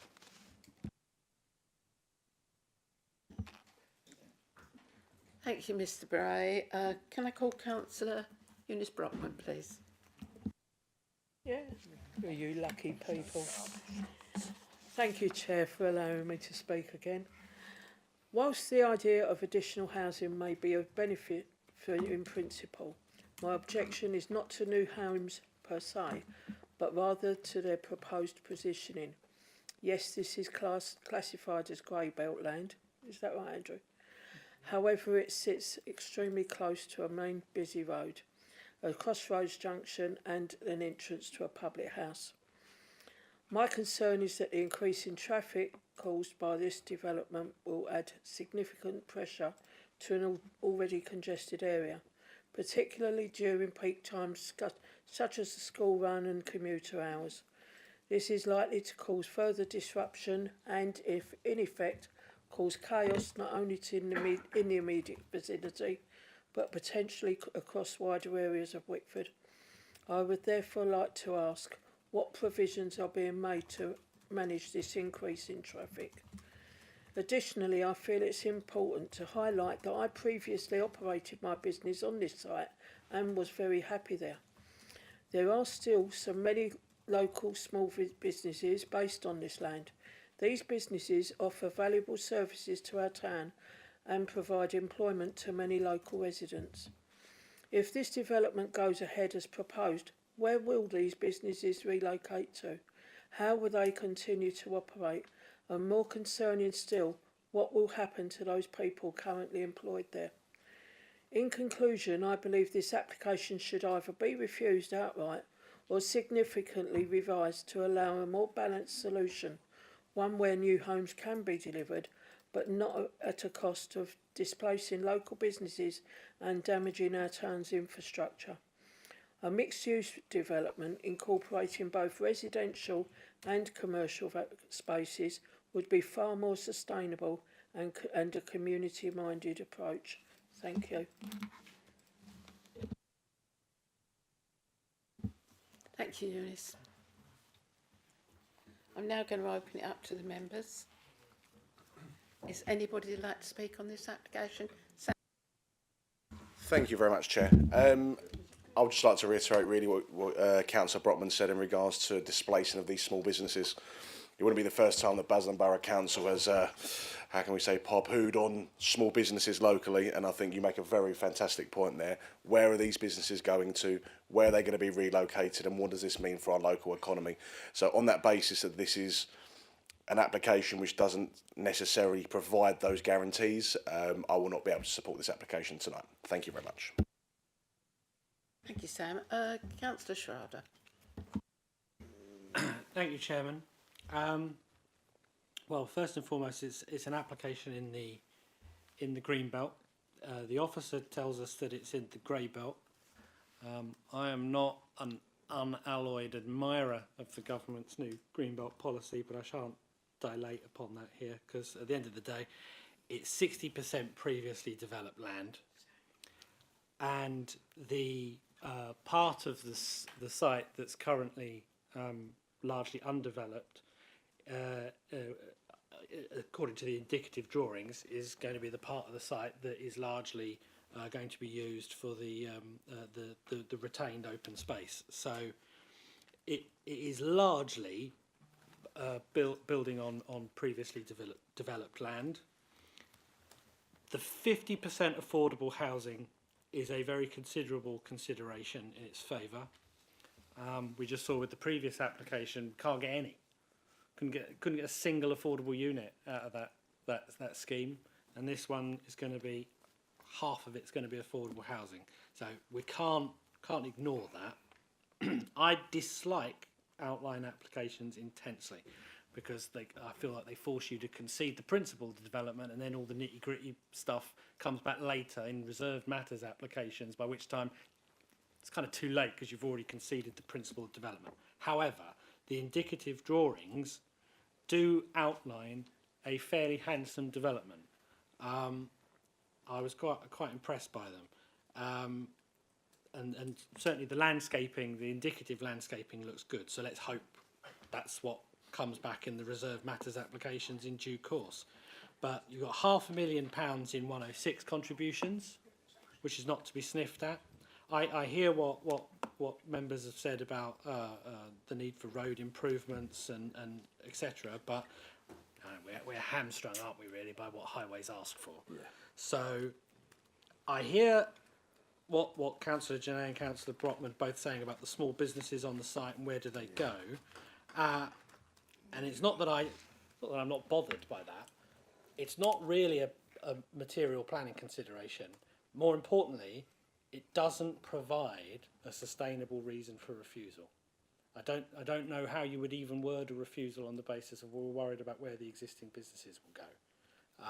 It's not really a planning consideration. They'll go somewhere presumably, but it's not for the planning committee to determine. And I don't think I don't think it provides us with a sound planning reason for refusing the application. So, on the basis of 50% affordable housing, reasonably good use of a largely pre-developed site, I'm not seeing anything I could hang my hat on in terms of a refusal. So I think I'm satisfied that I will support it, Chairman. Thank you. Thank you, Councillor Schrader. Kevin. Yeah, just a couple of points. Councillor Ball mentioned houses being built piecemeal, with 100 here, 79 here, 20 here. Well, try living in Bursted where you get 1,000 here, 400 here, 500 here, 600 here, with exactly the same reason. And I've been banging on for ages regarding that and getting nowhere with county highways, I hasten to add. That's my crux again. And I'm going to say it again. I'm fed up to the back teeth of county highways not turning up to these meetings time after time after time. It really is getting on my nerves, as you might tell, and it's wrong. It's fundamentally wrong. Eunice makes a really good point about the highways, but we've made all good points about the highways. They never come down. They look at it maybe, 10 o'clock in the morning or something when people are not going to work, and they won't do it at 5 o'clock at night either. It's a joke. Essex County Council are an absolute joke regarding highways. I'm saying regarding highways. I've always said that, and I'll continue to say it. And you will get bored of me saying it, because I'll probably say at every council meeting they don't turn up. And listen to him. I have concerns, but it's not a planning condition. Again, on the small businesses that are there. This country thrives on small businesses, and it's really sad. And I was going to be. It wasn't a joke, but and please don't take it the wrong way. But it'll probably save me a few bob, because I go down there and use that CAF quite a lot, which is absolutely marvellous down there. So, but in hindsight, that's still people that we're talking about. As in, really decent people who want to make a living, and it's so.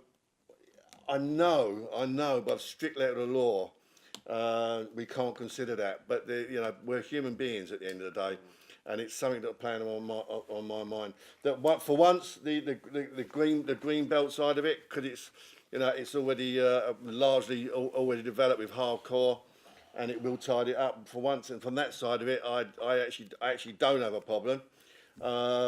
But I'm really struggling to be able to put my hand up in support of this. I'm really, unusually for me, sitting on the fence on this one at the moment. Thank you, Kevin. Anybody else? Mike. Thank you, Chair. Yeah, I think for me, the slide that Louise put up showing the planning balance says it all here. There's a very long list of items in favour of this application and only one against, which, as Councillor Schrader has said, is not a planning consideration, in other words, for the members of the public in the gallery, is not something that we can use as a justification for voting against it. So on that basis, I will be supporting this application, particularly as it provides, obviously, a contribution towards our housing balance, which is a very key point. Thank you. I'd just like to make a few comments. I think Councillor Brockman mentioned about where will these people go. Well, there was planning permission given for next door, for light industrial, for quite a few applications there. So hopefully when that's built, they might be able to go there. I'm always sorry to lose a garden centre. A garden centre, a lot of people like garden, and I do, but that's how it is. And I'd like to mention, I won't keep going on about highways, but I feel the same way, Kevin. And I did have I was lobbied to say that road is a really bad road, lots of accidents, and it shouldn't be 40 miles an hour, it should be 30. And I'd like to, if we could get some sort of condition on that, to say it should be 30 miles an hour, because it is a very dangerous road. So that's my only problem. Otherwise, I just think it's a good application. So we'll go straight into the application now, which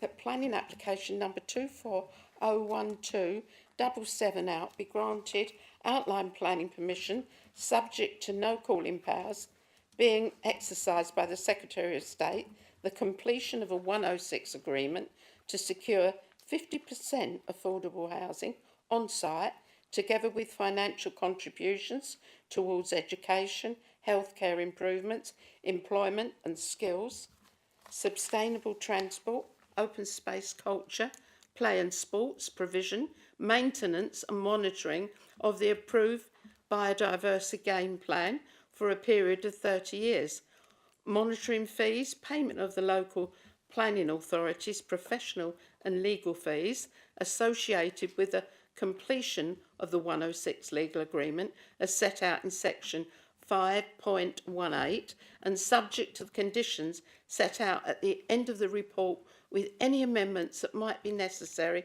up to the issue of the decision notice. All those in favour, please show.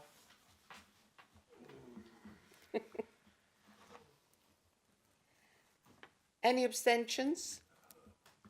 Any refusals? One. Thank you. That's granted.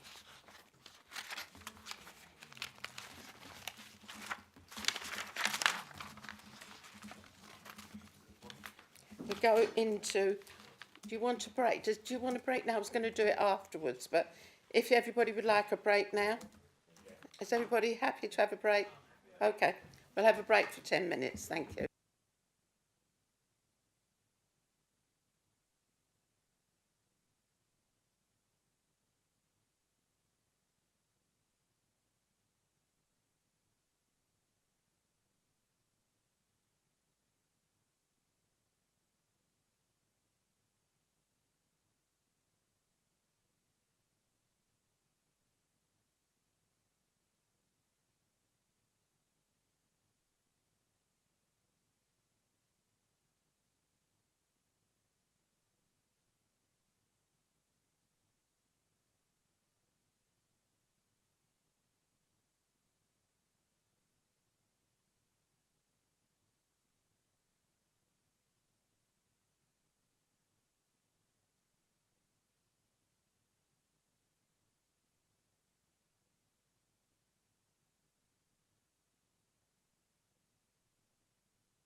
Are we all ready, everybody, now?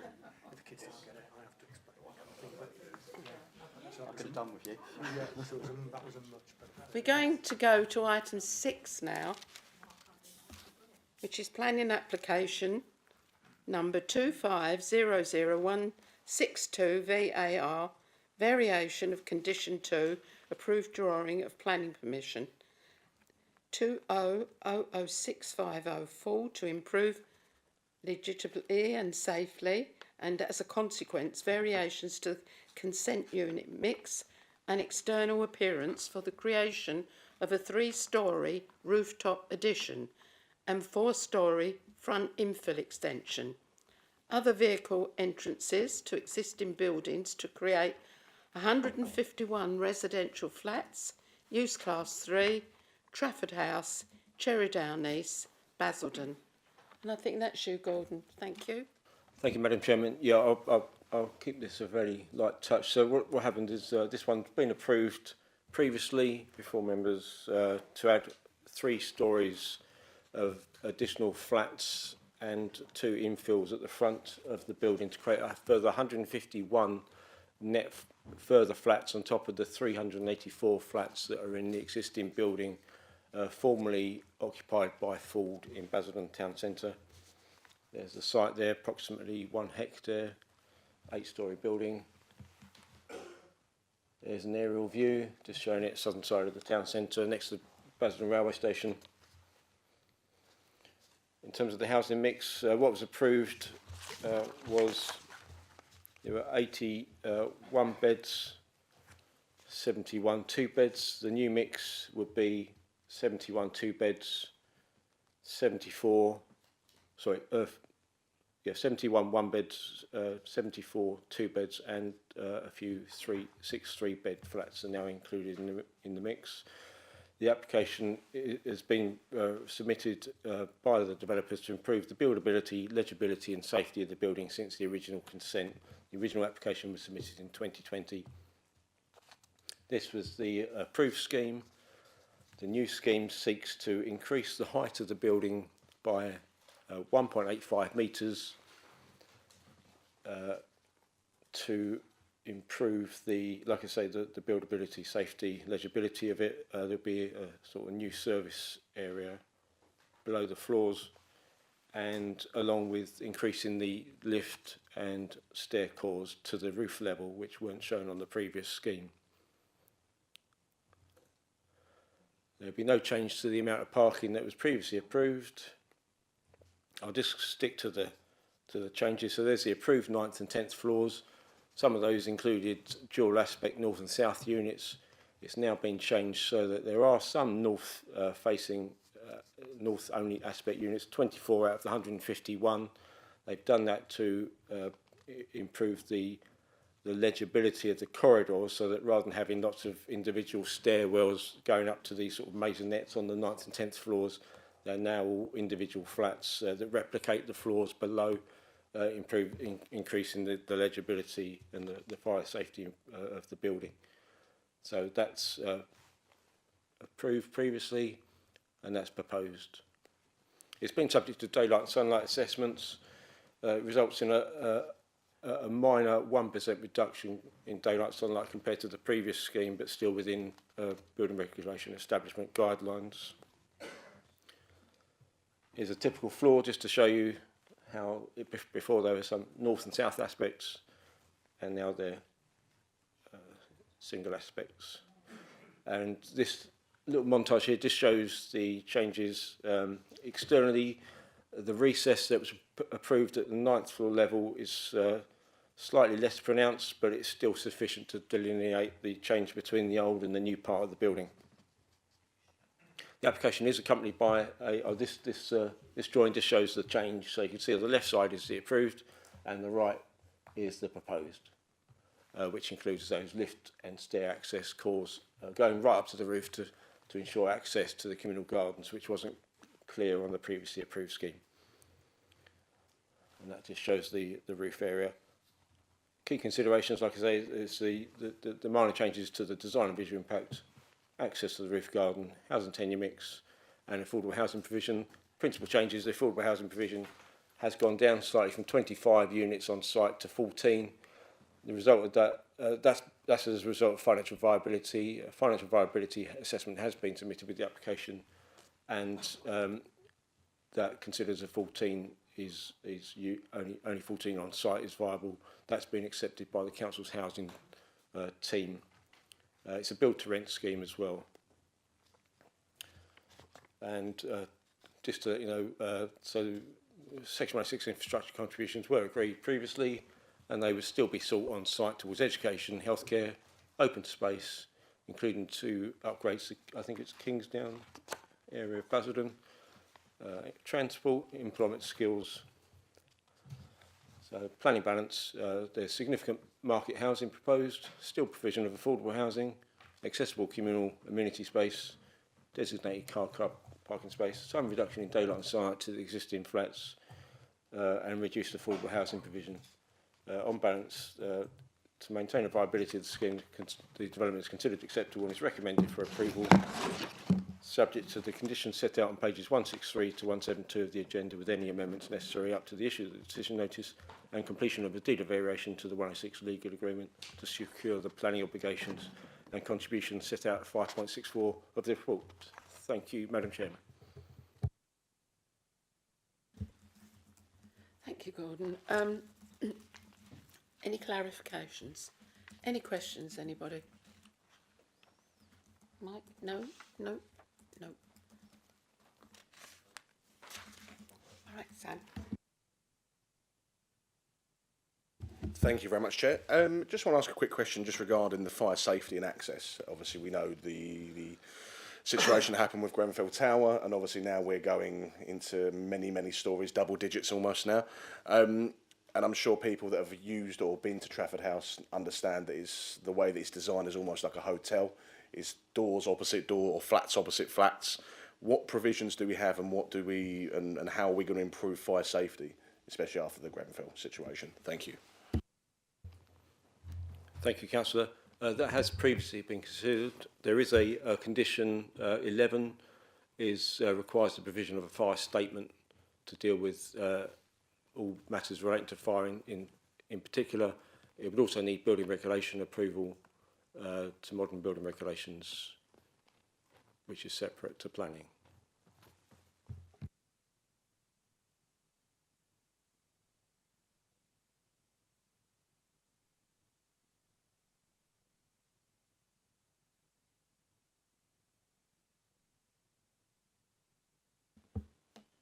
Thank you.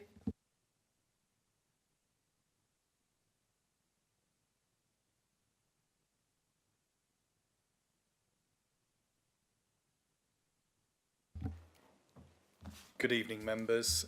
I'm Luke Raystrick, the agent for this Section 73 application.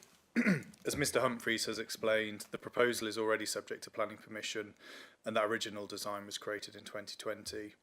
Now that the design has been taken forward to a more detailed and coordinated stage, and that coordination has been done in conjunction with the fire engineer, if that helps answer that previous question that one of the councillors raised.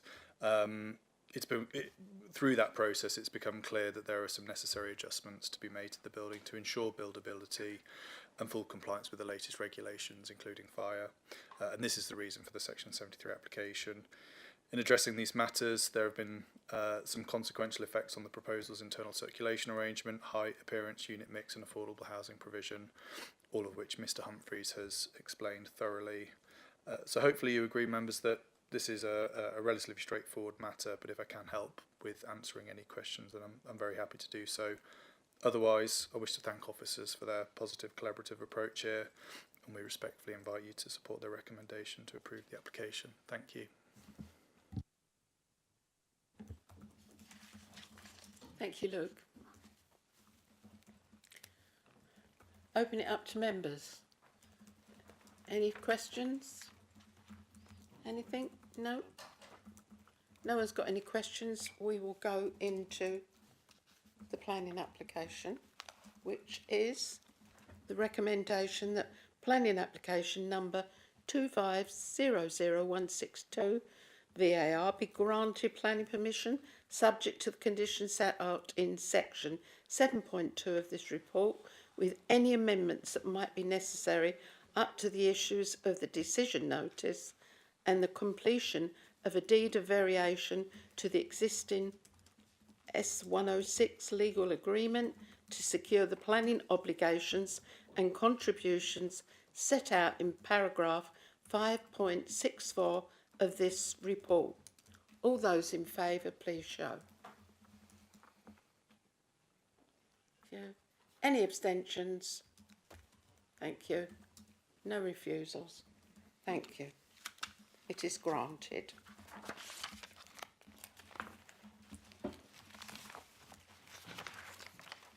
We will now go on to item 7, which is planning application number 240042 for outline application with all matters reserved except for access for up to 302 dwellings, a community hub, a new two-form entry, primary and nursery school, including new vehicular accesses, provision of a pedestrian and cycle improvements, open space, landscaping, sustainable drainage and associated infrastructure land to the north east of Sapper Farm, Cranfield Park Road, Wickford, Essex. I think this is you, Matt. Thank you. Thank you, Madam Chair. Good evening, members. I will just make sure the IT is working. Yeah, thank you very much. The application relates to land northeast of Sappers Farm Road, south of Tresco Way, to the south side of Wickford. The application before you members is an outline planning application with all matters reserved aside from the means of access for up to 302 homes, 50% of which will be for affordable housing purposes, a new community hub, a new two-form entry primary nursery school and contribution towards that, and provision of pedestrian on and off-site cycle improvements, open space, landscaping and drainage. Just if I could just quickly turn to the update sheet, members. Thank you very much. There's a couple of things just to pick up on, if I may, Madam Chair. Just confirmation that Essex Historic Buildings and Conservation have been consulted upon and raised no objections.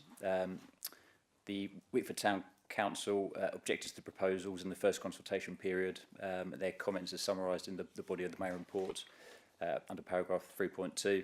There was a second round of consultation and there were further comments from the Town Council relating to the A127, an off-site industrial area known as Shotgate over the railway line, and a comment sort of welcoming the new school, but consideration regarding access and highways required. These comments are addressed in the report. We also note that Essex Highways support the proposal subject to conditions and financial contributions. Just in terms of the member briefing, it's probably worth me just raising two quick points with regards to the public right of way, footpath 99. We've raised this we've triple checked this with the applicant and the applicant's team, and yeah, we can confirm that there's no diversion to that particular footpath, and in fact there's a condition number 49 which ensures that that is maintained at all times. With regards to the secondary school question which came up last night, we did ask for Essex Education to attend the committee this evening, and yeah, we didn't get a favourable response, I'm afraid, Councillor. So effectively, the £1.7 million requested for the secondary school places, 60 odd places required in their opinion for up to 300 homes. Yeah, they can't commit to a particular project which that goes to, but obviously there's the Bromfords and Beauchamps within Wickford, and coincidentally after this item there's a proposal for redevelopment of of the Bromford. So just to draw attention to that. Okay, if I can turn to the slides. Application site in red, as you can see, just to the south of Tresco Way. I think it's fair to say, members, that Tresco Way at the moment is a little bit unloved. It sort of has a bit of a dead end on the eastern side of it. The footpath continues through, but I think we could all agree that it's not a particularly pleasant walk at the moment. So we officers consider that these proposals will help to enhance that environment. Aerial photograph here, we can see Wick Country Park to the south, commercial estate to the southeast, Fantons Hall Farm, the railway line to the east, and then the settlement just to the north, as you can see here. I would just draw attention to the existing access down to Wick Country Park, which this portion is council owned. There's a play area here at the moment which the applicant is having discussions with the council's property team about that. Some photographs here. The top one is looking from Wallace Drive towards Tresco Way. Bottom one here is from Mercier Crescent towards the existing access, just where my cursor is there. Photograph here looking into the site from Anglesey Gardens, and the bottom two photographs are, one is for the field to the left of the existing access, and the one on the right is the kind of eastern field proposed to be redeveloped as part of this proposal. Key issues here, members. I'll leave this here for a moment just so you can draw attention to it. But clearly, the principle of developing this greenbelt site, the grey belt definition under the government's advice at paragraph 155 of the NPPF, applying the golden rules as part of that. So there's three key elements there: 50% affordable housing, delivering infrastructure as required for such an application, and delivering on-site open space. The impact of the character of the area, visual impact, any neighbouring amenity, highway and transportation matters, flood risk and drainage, ecology, energy, land contamination, agricultural land and the land use aspect of it, historic environment and infrastructure, as well as reviewing the S6 coastal RAMs. There's a few parameter plans that have been submitted as part of this submission. You can see in purple here 2.4 hectares of land being allocated for the school, and in yellow you can see the pockets for residential. The overall site measures approximately 18 hectares. The school site's roughly 2.4 hectares. This shows some green infrastructure, so you can see where the brook is, boundary, hedging, and opportunities for high quality landscaping. Circa 40% of the site will be dedicated towards public open space. This one shows a parameter plan for building heights and densities, generally sort of 2-storey, and the darker areas are possibly up to 3 stories. This shows accessibility. We've worked, particularly when we've pushed the applicant pretty hard to ensure that connectivity forms a real part of this outline proposal, not just off the site but on the site. I'll come on to Tresco Way in a moment, but yeah, as you can see from this parameter plan, we have an opportunity not just to safeguard and improve the public right of way and make that a generally safe place and a nice environment, but also to fully open up this site, which is it's obviously currently completely private, aside from the central access to the country park. We've worked hard again to push the applicants to deliver off-site highway improvements. This drawing here, which will be an approved drawing, shows improvements to footway and cycleways, which leads down all the way through to the eastern side of Tresco Way and a future connection. Whilst the proposals just for outline purposes, details of the site layout aren't up for consideration, but we've asked the applicant to sort of demonstrate of what a possible layout could look like. the applicants have prepared this, which shows obviously the school site in the middle. It shows residential development on the west side of the large open space areas, and again to the east of the Benfleet Brook. The idea would be to open that up fully for the public to use and to actually enjoy. Some illustrative views here. Again, these are purely illustrative. I'll repeat that, but this gives a flavour in terms of particularly the one on the left, looking kind of north, where we have a community hub area here. I'll just try and go back if I can do that. Yeah, apologies, members. So I should explain. So this building here on the left, where my cursor is, the ambition is to deliver a community hub at the ground floor, which could be suitable for a number of different purposes, but effectively community-led, cafeteria, possibly some workspace as well. And that's shown on the ground floor of this image on the left, looking north up the main access, open space to the right-hand side. The image on the right is actually where the ground floor community hub is proposed. And this would be looking along the Benfleet Brook on the left, landscaping and some possible built form on the right. In terms of Section 106 and new infrastructure, obviously a key part of the Grey Belt test is to ensure that infrastructure is delivered up front and early. Officers feel this is what is proposed is acceptable and does comply with that upfront infrastructure. 50% of the homes are affordable, so circa 151 homes. Land is being secured for the school, plus early years. Off-site footway, cycleway improvements funded by the developer. The on-site open space, which equates to about 40% of the site. And in the monetary contributions there, you can see which is just over £6.25 million.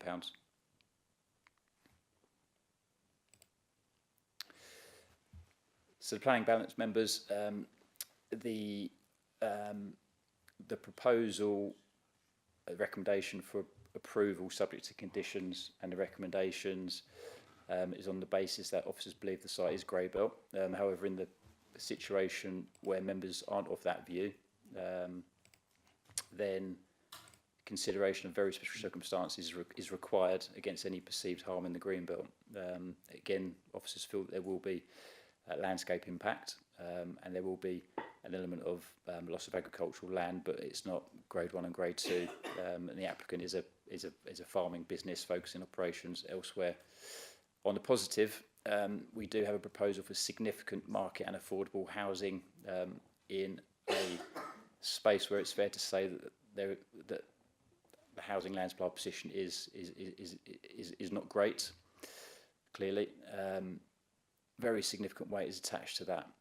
The proposal fully complies with the golden rules: affordable housing, Section 106 and infrastructure, open spaces, and the NPPF says that you need to give significant weight to that.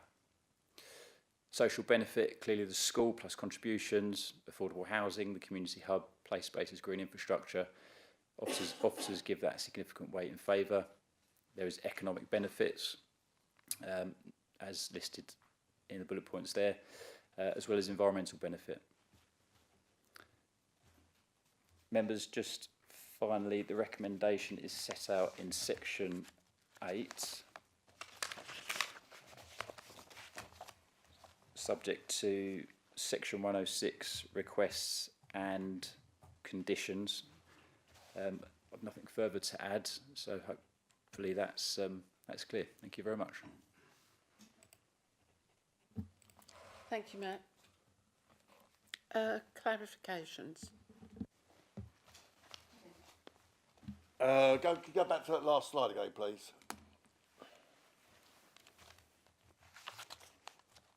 $1.88 years. I can see a certain councillor knows exactly what I'm going to say.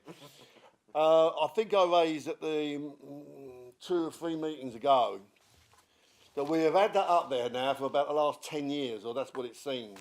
It's not true. We had officers last time say that is no longer true. We actually had an officer here, Charlie said that is no longer the case. And yet here we are putting false comments onto a planning application. We know it's false. Everyone on the committee knows it's false. It's been false for a long while. We had confirmation at the last planning meeting I attended that would be rectified and corrected to the standard that we got, and it's not happened. So how can we believe anything else that goes up on there when you're not telling the truth about something so fundamental as that? How many more times are we going to see 1.88 years on a planning application that comes into Basildon Council when we can see the houses? Go to Kennel Lane, you'll see where they're building the houses to produce that amount. All the time. I'm fed up to the back teeth of seeing this. I asked at the last meeting, which was 2 meetings ago, I hasten to add, so you've had plenty of time to do something about it, and nothing's happened. Can someone give me the definitive what that actually is? Can someone confirm again that that is not correct? Thank you, Councillor. I should clarify and appreciate the comment that the figure on that slide there is a publicly documented figure. However, we officers feel that figure has possibly increased to 2.2, and that's referred in, that's explained a little bit further at 6.4 or paragraph 6.4 in the report. You're absolutely right, Councillor. The 1.88 figure is a council published figure, but following the recent approvals, we believe the figure has crept up a little bit to 2.2 years. Coming back, it's not a dig at you. It's just a dig at, we're being so inconsistent here. It's just very frustrating that time and time again we see the same nonsense. Understood. Just like we don't have another, like you said about the education side, as someone come from county. So I'll go both ways again on that one. Did you say, just to confirm, did you say we got a response, but it was a negative response, or did we not get a response from county at all? Councillor, we got an email, so we pushed very hard today to get a member of the education department here this evening. They can't make it. They didn't give a reason why. We've pushed them. They've reiterated their complete support for this proposal, primarily for obviously delivering the school is a key factor in that. Your particular point about secondary places, where do people go? I completely understand the point. Those 60-odd places that they're predicting, they didn't give me a straight answer in terms of which school they would go to, but we did push them very hard on that. Clearly, the proposal delivers about £1.6 million worth to go to secondary schools. However, as we were sort of discussing last night, I do feel that it's probably an offline discussion required with County Council on the education strategy across the borough, because clearly there's a local plan being prepared in the background, and you make a valid point. Can we make sure that we don't have that every time? Because Councillor Blake's made a point of that on many planning meetings that I've been there.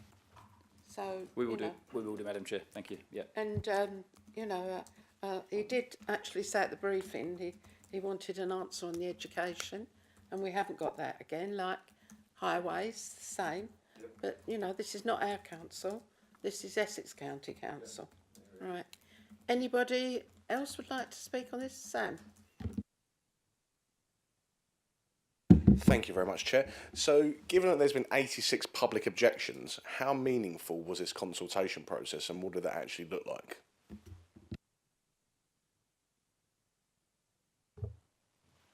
Yeah, thank you, Councillor. There's obviously been 2 rounds of consultation, which involve letters going out to residents. The responses we've had in as officers, we need to document those, and obviously, as you're the decision makers this evening, they've referred to in the report in terms of how they're summarised. But as any planning authority, particularly of a proposal such as this, that we have sent letters out, we've received comments, and they're factored into the report. Hopefully that answers some of your question. Thank you. It does and it doesn't. So 86 objections is quite a lot of objections. So how many people or how many residents did this go out to specifically? How many letters were sent?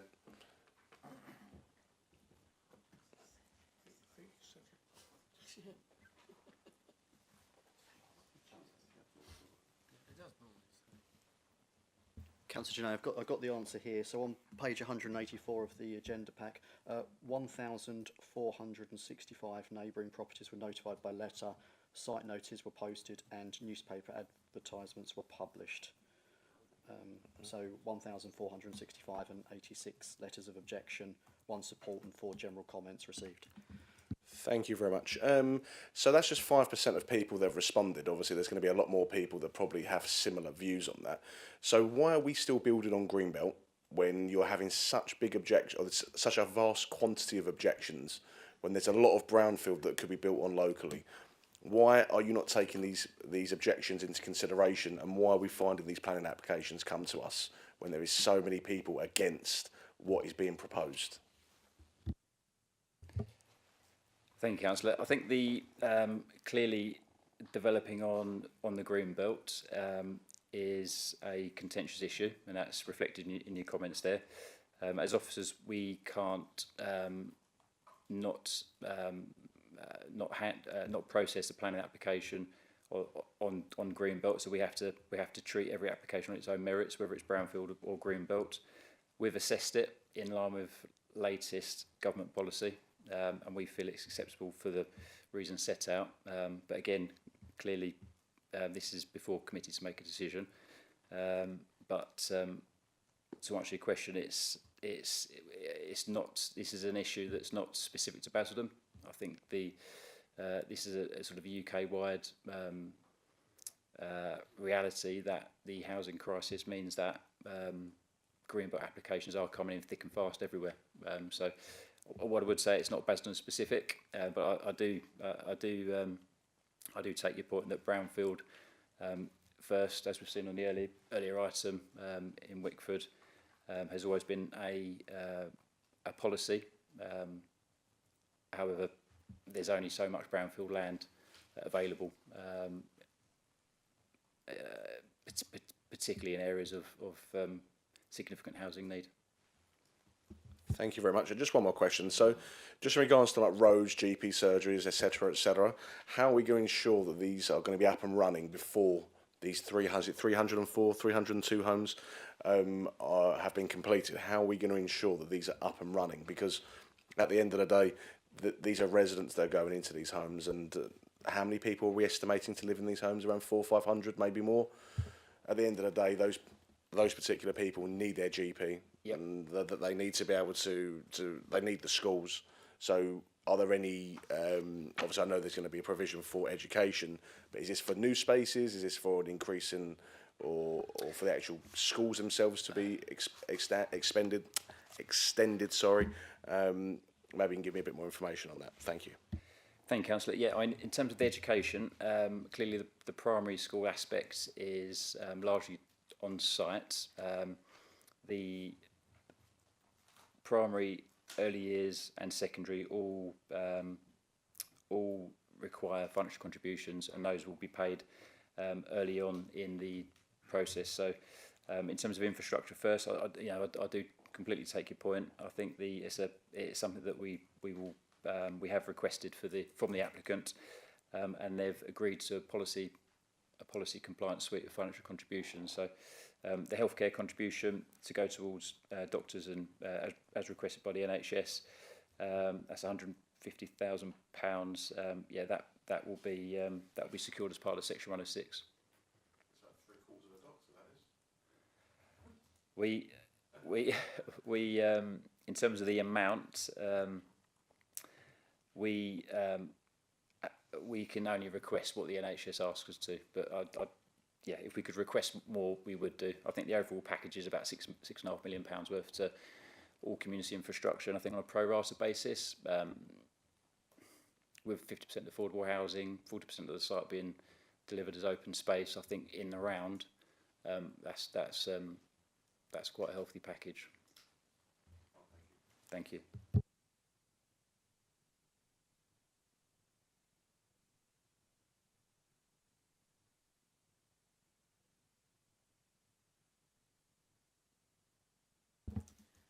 I think I've got a loud enough voice that you can hear me.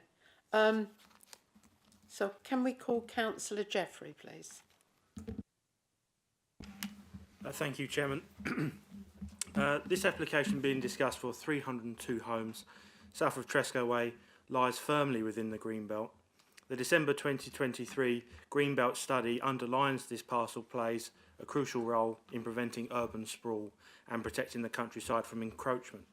Releasing it would begin to erode the southern boundary of Wickford and diminish the openness. I've walked this area, including the Wick Country Park, many times over the years and have seen firsthand the distinct boundary this forms, that the harm, if approved, cannot be mitigated by hedgerows or landscaping. This is sensitive greenbelt land. Its openness is both visual and functional, forming a vital space between the built edge of Wick Meadows, the park and the farmland beyond. It does not meet any grey belt criteria, in my opinion. Now, turning to traffic and access, the development uses Tresco Way and, to a degree, Salcott Crescent. These roads are already heavily congested at school drop-off and pick-up times at Abacus School. Tresco Way effectively becomes a one-way street during these periods. Introducing 302 homes will only exacerbate this pressure. Of particular concern to me is the proposal to use the Wick Country Park entrance as an avenue as a main access point for the school. This avenue was designed as a tranquil approach to the park, not a through route for daily school traffic. Safety and local amenity would be compromised. I am not opposed to the principle of a new school. Wickford will need additional capacity, but the location and the layout in this proposal shows a lack of respect by the planning department for the constraints of the site and the local area. Finally, a brief note on the flood risk. Parts of the site adjacent to the Benfleet Brook fall within flood zones 2 and 3. The school grounds partly lie in zone 3 and, to my understanding, under the PPF is deemed more vulnerable. One of the more vulnerable uses, like schools, actually requires a sequential test, and I see no evidence this has been undertaken. Now, I'd urge members of the Planning Committee to actually consider whether approving the scheme now could actually expose the school and the nearby homes to this unnecessary risk. This scheme is inconsistent with the Greenbelt purposes, poorly conceived in terms of traffic and access, and disconnected from the community it claims to serve. We must not allow the steady erosion of Wickford's Greenbelt by stealth. It is not grey belt, it is functioning, valuable and vital Greenbelt. I urge the committee to refuse this application. Thank you, Councillor Jeffrey. Councillor Alan Ball, please. Thank you, Chair. I'll try not to repeat what my colleagues just said, but although this land was in the previously withdrawn local plan, this plan stated quite clearly that there should be an additional access onto the A127 to cater for this from Cranfield Park Road, to cater for this and Bowers Gifford, to the south. A local plan, as I've said before, allows for joined up thinking and means you can plan for larger areas of development.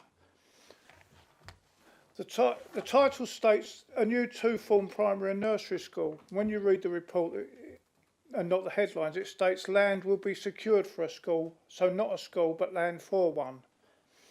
On the subject of the report states on 211 that 2.8 hectares of educational land has been secured for a two-form entry school.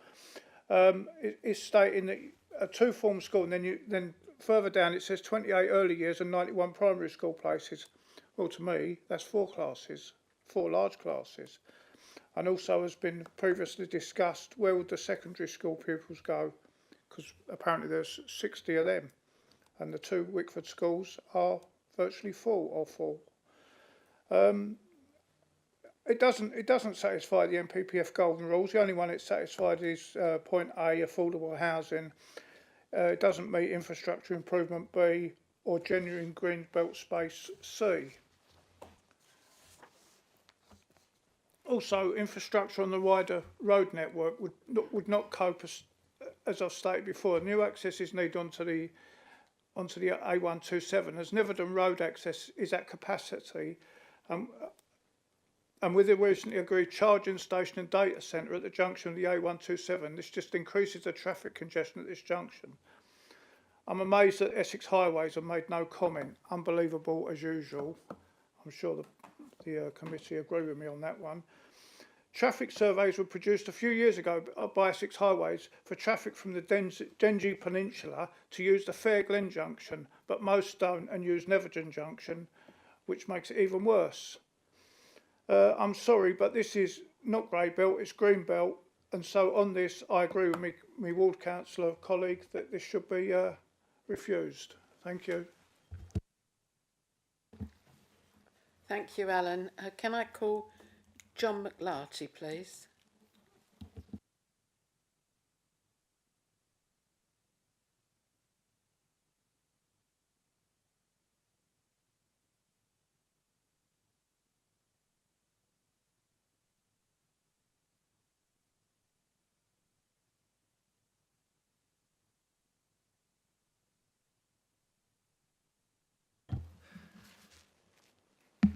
Good evening, members. Thank you, Chair, for inviting me to come forward. My name is John McClarty. I'm a Chartered Town Planner. I've been working with the applicant and the landowner on the draft allocation for many, many years on this particular site with different administrations. The site has been recognised time and time again through the Basildon plan making process, and not by accident, but as a site that's in the right place, is a sustainable location, has access to the country park, all the benefits that come from it, including walking and using that space, and is now forming part of the Council's emerging preferred allocations local plan. Shaped by a genuine collaboration, constructive dialogue with officers and shared ambition with the landowner and the applicant, before you we've got something that we can truly offer around the country park as a great space in the community. The Council and its officers have worked tirelessly to test, refine and strengthen this scheme, and the recommendation before you tonight is a testament to the work that's gone on by all of the team involved. Most importantly, and it's important you know this as councillors, we've been challenged by officers at many steps along the way. So we fully, wholeheartedly support the positive recommendation for approval. And just back to the detail, and it's been picked up by the case officer already, but this is about a community scheme adjoining the country park as part of growth here for Wickford. It does provide 50% affordable housing to help local families stay local, land for the new primary school and nursery school, and further contributions for secondary education, again in line with the requirements requested and fully supported by Essex County Council. There's proposals for a community hub at the heart of the site, a place to meet, learn, connect, and potentially for local businesses to hotspot and get involved near the country park. There'll be a network of green and blue spaces throughout the scheme, allowing habitats to be enhanced, play areas and walking routes to be used and developed out. The contributions we've discussed already, there are also contributions for the NHS, as I said, to education, open space and local employment. There's a real opportunity here for the wider Wickford area, while other schemes come forward in the urban area. We've touched on the matter of Grade 3 land. However, this is a careful balance and consideration of officers and been something that has been at the heart of the family, who are an agricultural family working in the wider area with significant land available for agriculture still to take place. Importantly, this is a grey belt allocation site. National planning policy could not be clearer on this point, and we are meeting the golden rules, as been pointed out by the case officer. Crucially, and most importantly, the scheme has been through a very rigorous design process at a very early stage, and we've worked with the quality review panel and officers here this evening to make sure the urban design aspects of the outline application take this on board. So in conclusion, members, the principle of development has been acknowledged by previous administrations and in the last two emerging local plans.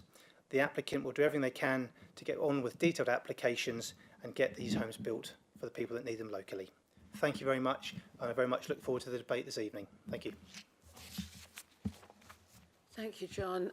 Can I call Councillor Eunice Brockman, please? Thank you, Chair, for letting me speak yet again. Whilst the proposal for the additional 302 homes may seem welcome in light of the current housing crisis, I do not believe this particular location is suitable for such a development. Firstly, the impact in traffic must be considered. The road infrastructure on the Wick is already under significant pressure, and adding hundreds of new homes will only exacerbate existing congestion. This could lead to serious disruption, not just on the immediate area, but across Wickford as a whole. Secondly, the additional population will place further strain on essential services, most notably healthcare.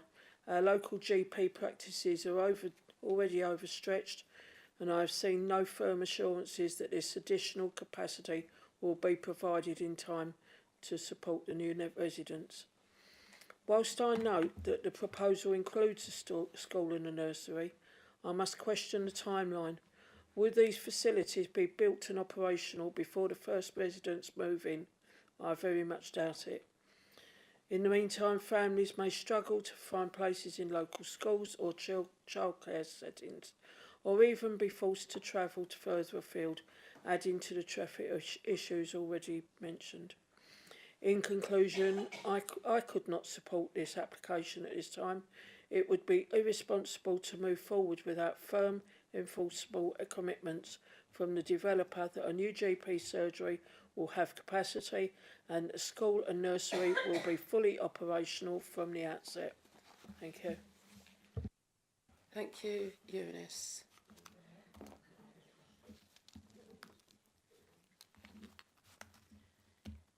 Have we any members that like to speak on this, please? Councillor Schrader. Thank you, Chairman. Well, I think the important point was really made by Councillor Jeffrey. So this is Greenbelt land, and previously it was rated as contributing highly towards preventing urban sprawl, preventing coalescence, all the Greenbelt purposes. Now, when we say previously, we don't mean, back in the olden days of horses and carts, 100 years ago. We're talking in 2023. It's 2025. So we had a new government in 2024 who made some changes to the NPPF, and now all of a sudden this land doesn't contribute to the Greenbelt purposes as it was previously assessed as doing so. It's the same land. The land hasn't changed, but just how we value it has changed is essentially what's happened, and that's because of the so-called housing crisis. Now, Councillor Journay mentioned, well, what about all these people that are opposed to it? It's very sweetly naive. They don't matter one iota. They don't factor into any of this at all. And when you listen to all the stuff about the housing land supply, and we heard Councillor Blake asking some questions about that earlier, that housing land supply and the housing delivery figures, they don't matter. I've been on this council for over a decade. We've never come anywhere close to meeting either of them, the targets, and we're never gonna. We're never going to. That's a really important thing to understand. Because I asked Mrs. Lyons, who isn't here tonight, unfortunately, but I remember I asked her once in a meeting, I said, if we just decided as a matter of policy from now on we were just going to grant everything, we would never refuse anything ever again, just grant it all, would we then hit that figure? And the answer actually, commendably brief and to the point, was no. So we're never going to meet these figures. So they're just complete bump anyway. The point is this: we have completely we're never going to meet our housing targets in a million years anyway. We're never going to, and we get almost no affordable housing out of brownfield sites, as we've already seen with the previous application. So that's where all this pressure comes from to build on the green belt. That's where this whole grey belt conceit has come from. It's basically just a bureaucratic shorthand for green belt land you want to build on is now grey belt. It's complete nonsense. I don't take any of it seriously at all. And I'm afraid that there is absolutely no prospect whatsoever of me supporting this application. I don't dismiss the 50% affordable housing. That's very commendable. The new school, the community hub, all that stuff. But fundamentally, Greenbelt land was put in place for specific purposes. It should only be released for development as part of a proper local plan process. We don't currently have a local plan. We've got a local plan in development. This site may or may not, it may have been in an old local plan. It may be in the next local plan. But it isn't at the moment. At the moment, it's Greenbelt land. And the residents of this borough have a reasonable expectation that their greenbelt land enjoys a certain level of protection, and just because the government have decided to introduce this completely nonsensical policy of greybelt, that suddenly tries to convince me that the same parcel of land that was meeting all the criteria a couple of years ago now isn't and is fit to be developed, to provide housing that I don't believe for 1 second we need. I don't believe that we need as much housing as the objectively assessed need tells us we do. I believe that the housing that we actually need to accommodate our own natural local growth is several orders of magnitude lower than that. And actually also, if the consents that we'd already granted as a council were being built out, we wouldn't have any of this problem anyway. We probably would be meeting all of our land supply and housing, land availability, blah, blah, blah, if the developers weren't land banking. So, no, I'm not going to vote for it. The Greenbelt should remain Greenbelt unless it's very clearly demonstrated that it's in a local plan and that process has gone through, but this hasn't. So I'm going to vote against, Chairman. Thank you, Councillor Schrader. Sam. Thank you very much, Chair. I mean, it's quite difficult, although Councillor Schrader calls it sweet, referring to these 86 objections from local residents. We are councillors and we represent our residents. And if our residents tell us that this is a problem for them, then this is something we need to consider. It may not necessarily be the correct mechanic to maybe object, but it's something we need to take into consideration. And if over, I'd say 6.5% based on my mental maths, of residents locally have submitted a letter, that is a resident who has gone out of their way to write a letter and send this forward. That is someone taking the time out of their day. There's going to be a lot more people on social media. There's going to be a lot more friendship groups, community groups that are having conversations about this. And the fact that we are just eroding the Greenbelt where every single opportunity, and again, exactly what Councillor Baker, Councillor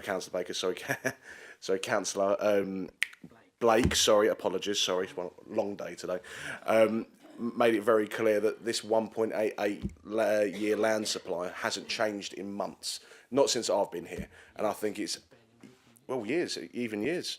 And I think it's disingenuous to keep bringing these particular matters to this committee without having all of the correct information on there. If it's 2.2 years, tell us it's 2.2 years. Stop trying to mislead us and put it at 1.8. So as far as I'm concerned, we're eroding the Greenbelt. We need to take the residents' opinions into consideration. And the fact that this planning committee has been misled again by officers is a reason why I'm saying no today. Thank you very much.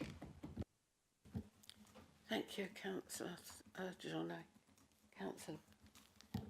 Thank you, Chair. Yeah, I mean, a couple of things on the comments that have been made by my fellow members of the committee there. Firstly, obviously, in terms of our 5-year housing supply, we're going to stand a much better chance of hitting it if schemes are approved than if they're not, I'm going to say. If we are at 2.2 years supply, and I kind of echo those points up to a point, but if we're at 2.2 years against a 5-year supply, we're not halfway there yet. So, again, I think that underlines that point. In terms of residents' observations, the point that Councillor Journet made, a couple of things on that. Number one, we cannot assume what people who have not responded are or are not thinking. We certainly can't factor that into a planning discussion. And secondly, in addition to that, in terms of those objections, they have to translate through into a factor that influences the planning balance sufficiently for us to be able to judge it as a planning application. So, a resident can object to a certain scheme, but that has to translate through into something robust that we can actually vote on and defend. So anyway, just having covered those 2 points off, Madam Chair, and I think from my perspective, if I can put the other side of this, obviously this is a significant contribution to our housing supply, including affordable homes. The Section 106 contributions are very substantial. I think the biggest I've seen since I've been on the committee here at £6.3 million. Matt, is that right? So obviously that's a significant contribution. We're also, I think the flip side of the point about a Greenbelt is this at the moment is a private field that has public access around the edge to it, but otherwise has no public access whatsoever. So this will open up a significant amount of that space for public use adjacent to the Wick Country Park. So personally, I support the planning balance that the officers presented, and I will be supporting this application tonight. Thank you, Chair. Thank you, Mike. Anybody else? No? At all? Kevin, no? No, right. There's lots of community assets in this, with the schools and everything else like that. It fits the 3 golden rules. And if it fits the 3 golden rules, if we go to appeal, it's more than likely we'll lose. So I will be supporting this application this evening. Thank you. So we will now go into the recommendation. Bear with me when I find it.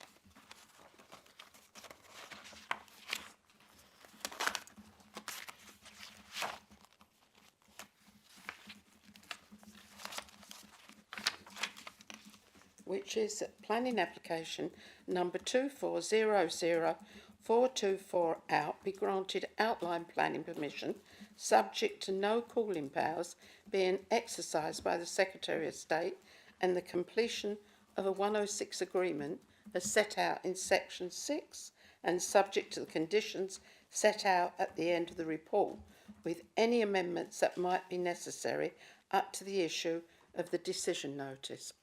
All those in favour, please show. Thank you. Any abstentions? Refusals? It's passed. It's granted. Thank you very much. So we'll now go into the last item on the agenda this evening, which is item number 8,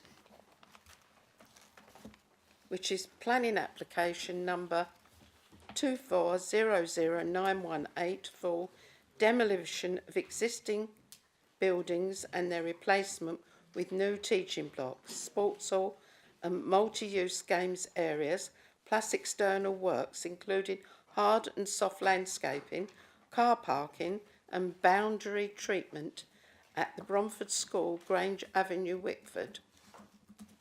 And I believe that's you, Gordon, isn't it? Thank you.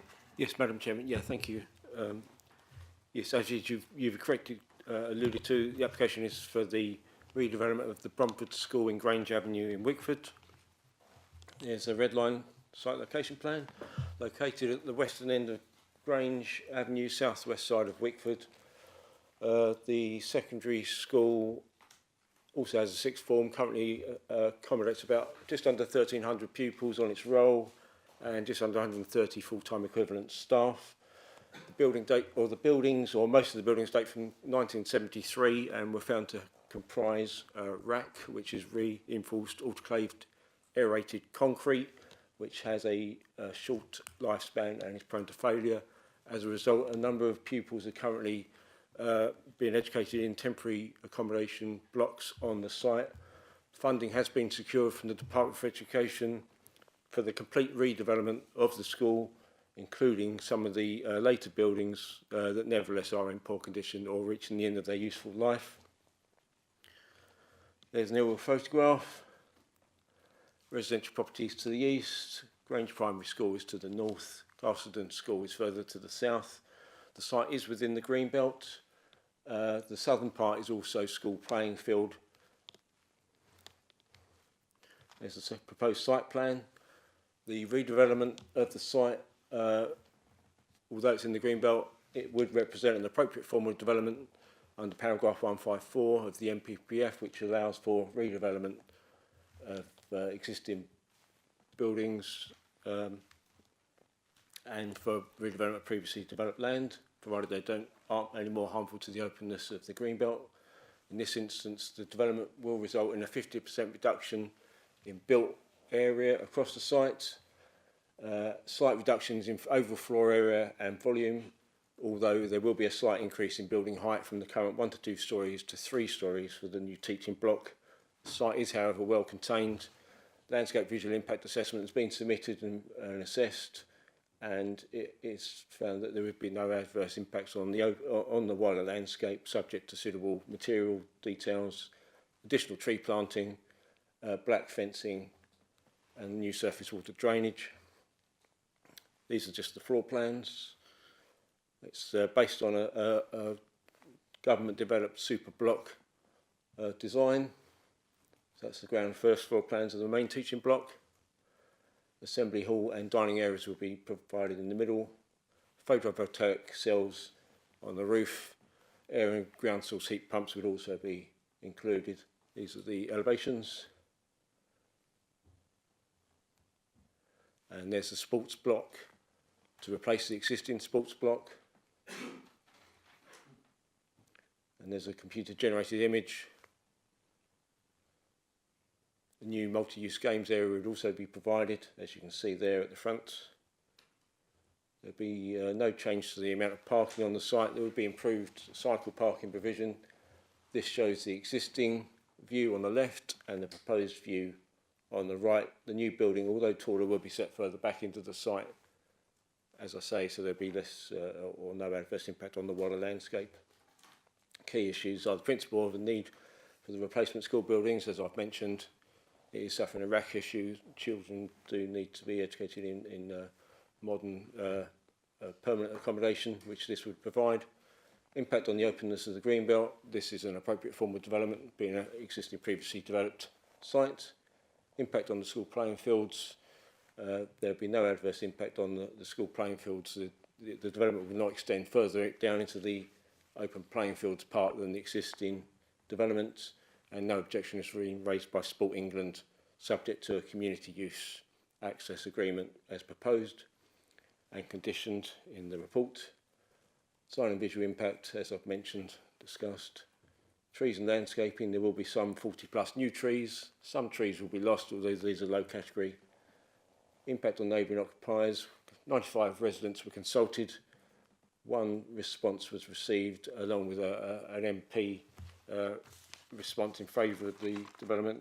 Those are listed on pages 241 to 242 of the agenda pack. Parking and highways considerations, as I've mentioned, there will be no reduction in car parking. Cycle parking will be improved. It is subject to a school travel plan. Highways Authority has been consulted and raised no objections. The development is purely a like for like in terms of capacity and planning balance, as I've listed there. Positive things are, it is an appropriate development in the Greenbelt, removal of the rack and dated poor condition buildings, construction of a modern, consolidated, energy efficient, well-designed school buildings, community use access for the sports facilities, high quality soft and hard landscaping, biodiversity net gains above minimum requirements, improved surface water drainage, increased cycle parking provision, significant government funding towards the rebuild of the school, improved learning environment and sporting facilities. Some negatives, slightly taller building than existing, but as I've mentioned, the wider landscape aspects have been considered and it's well contained within the site. Some noise and disturbance and disruption during demolition and construction, but those are capable of being managed and controlled by conditions. No objection has been raised by the Environmental Health Service in that regard. And I've mentioned some loss of trees, albeit these are low category, and they will be significantly offset by the 40 new trees that will be planted across the site. Accordingly, the application is recommended for approval, subject to the conditions set out on pages 263 to 275, with any amendments that might be necessary up to the issue of the decision notice. I should also draw your attention to the update sheet, which just clarifies that the cycle shelter identified in the report is slightly different from the one proposed in that eastern part of the site. Thank you, Madam Chairman. Thank you, Gordon. Any clarifications? No, no, right, no, no, right. We go straight on to members that wish to speak. Can I call Councillor Alan Ball, please? Yeah, I'm afraid it's me again. Not my fault. Really thought we'd come Turn your for a light off. full Can you round. get us to turn that light off? Fed up with me, so I won't say a lot. I'll just say I totally support this. We agree we need it. It's a good community facility, and especially as we just gained 60 places, we need it. We desperately need it now. So I support this application.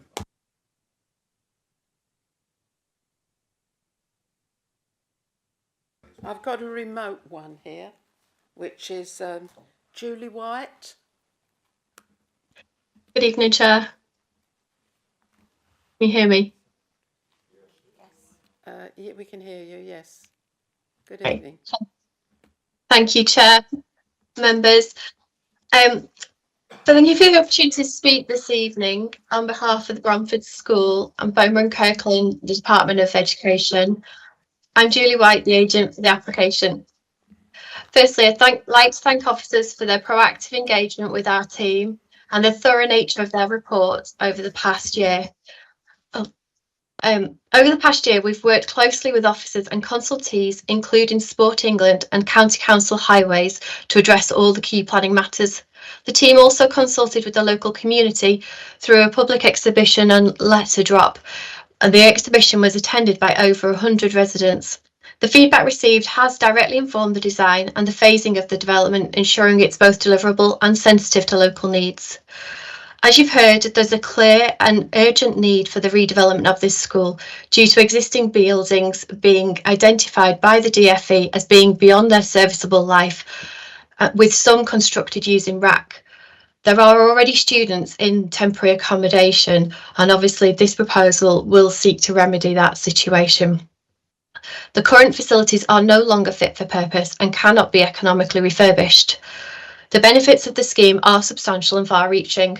The proposals provide modern, integrated learning environments with state-of-the-art classrooms, laboratories, study spaces, supporting academic achievement and well-being. The campus will be fully accessible with level access, lifts and a dedicated SEND provision, ensuring every pupil can benefit from the new facilities. There will be new and enhanced sports provision with a new sports hall and multi-use games area, and these facilities will encourage participation in physical activity and be available for the wider community, supporting local health and well-being. Sustainability and biodiversity has been a key part of the design, with a highly energy efficient new buildings, incorporating renewable technologies and delivering net zero carbon in operation. New hard and soft landscaping will provide new amenity space and a biodiversity net gain that exceeds the 10% statutory requirement. The proposals comply with both local policy and the NPPF, and we welcome the officer's recommendation to approve the application. To conclude, I'd like to read a statement from Jochen Tree, the head teacher at the Bromford School, who was unable to attend the meeting this evening. We are incredibly excited about the potential approval of our major rebuild project, and this proposal represents a transformative moment for our school, and we're hopeful that today will mark the beginning of a new chapter in our journey. If approved, the rebuild will allow us to create a modern, inclusive and future-ready learning environment that better serves our students, staff and the wider community. It's a project we've been eagerly working towards, and seeing it move closer to reality is both energising and deeply meaningful for everyone involved. We're grateful for the support we've received so far and look forward to the opportunity to bring this vision to life. Thank you, Chair. Thank you, Julie. I'd like to call Councillor Brockman, Eunice Brockman. Thank you, Chair, for allowing me to speak for the last time tonight. Unaccustomed as I am to public speaking this evening. Thank you, Kevin. I'm fully in support of this application and would encourage the committee to approve it and allow the project to move forward. This is a great initiative that I believe will enhance the school in many ways. However, I would like to also urge the applicant not to delay and to complete the work as promptly as possible. Thank you.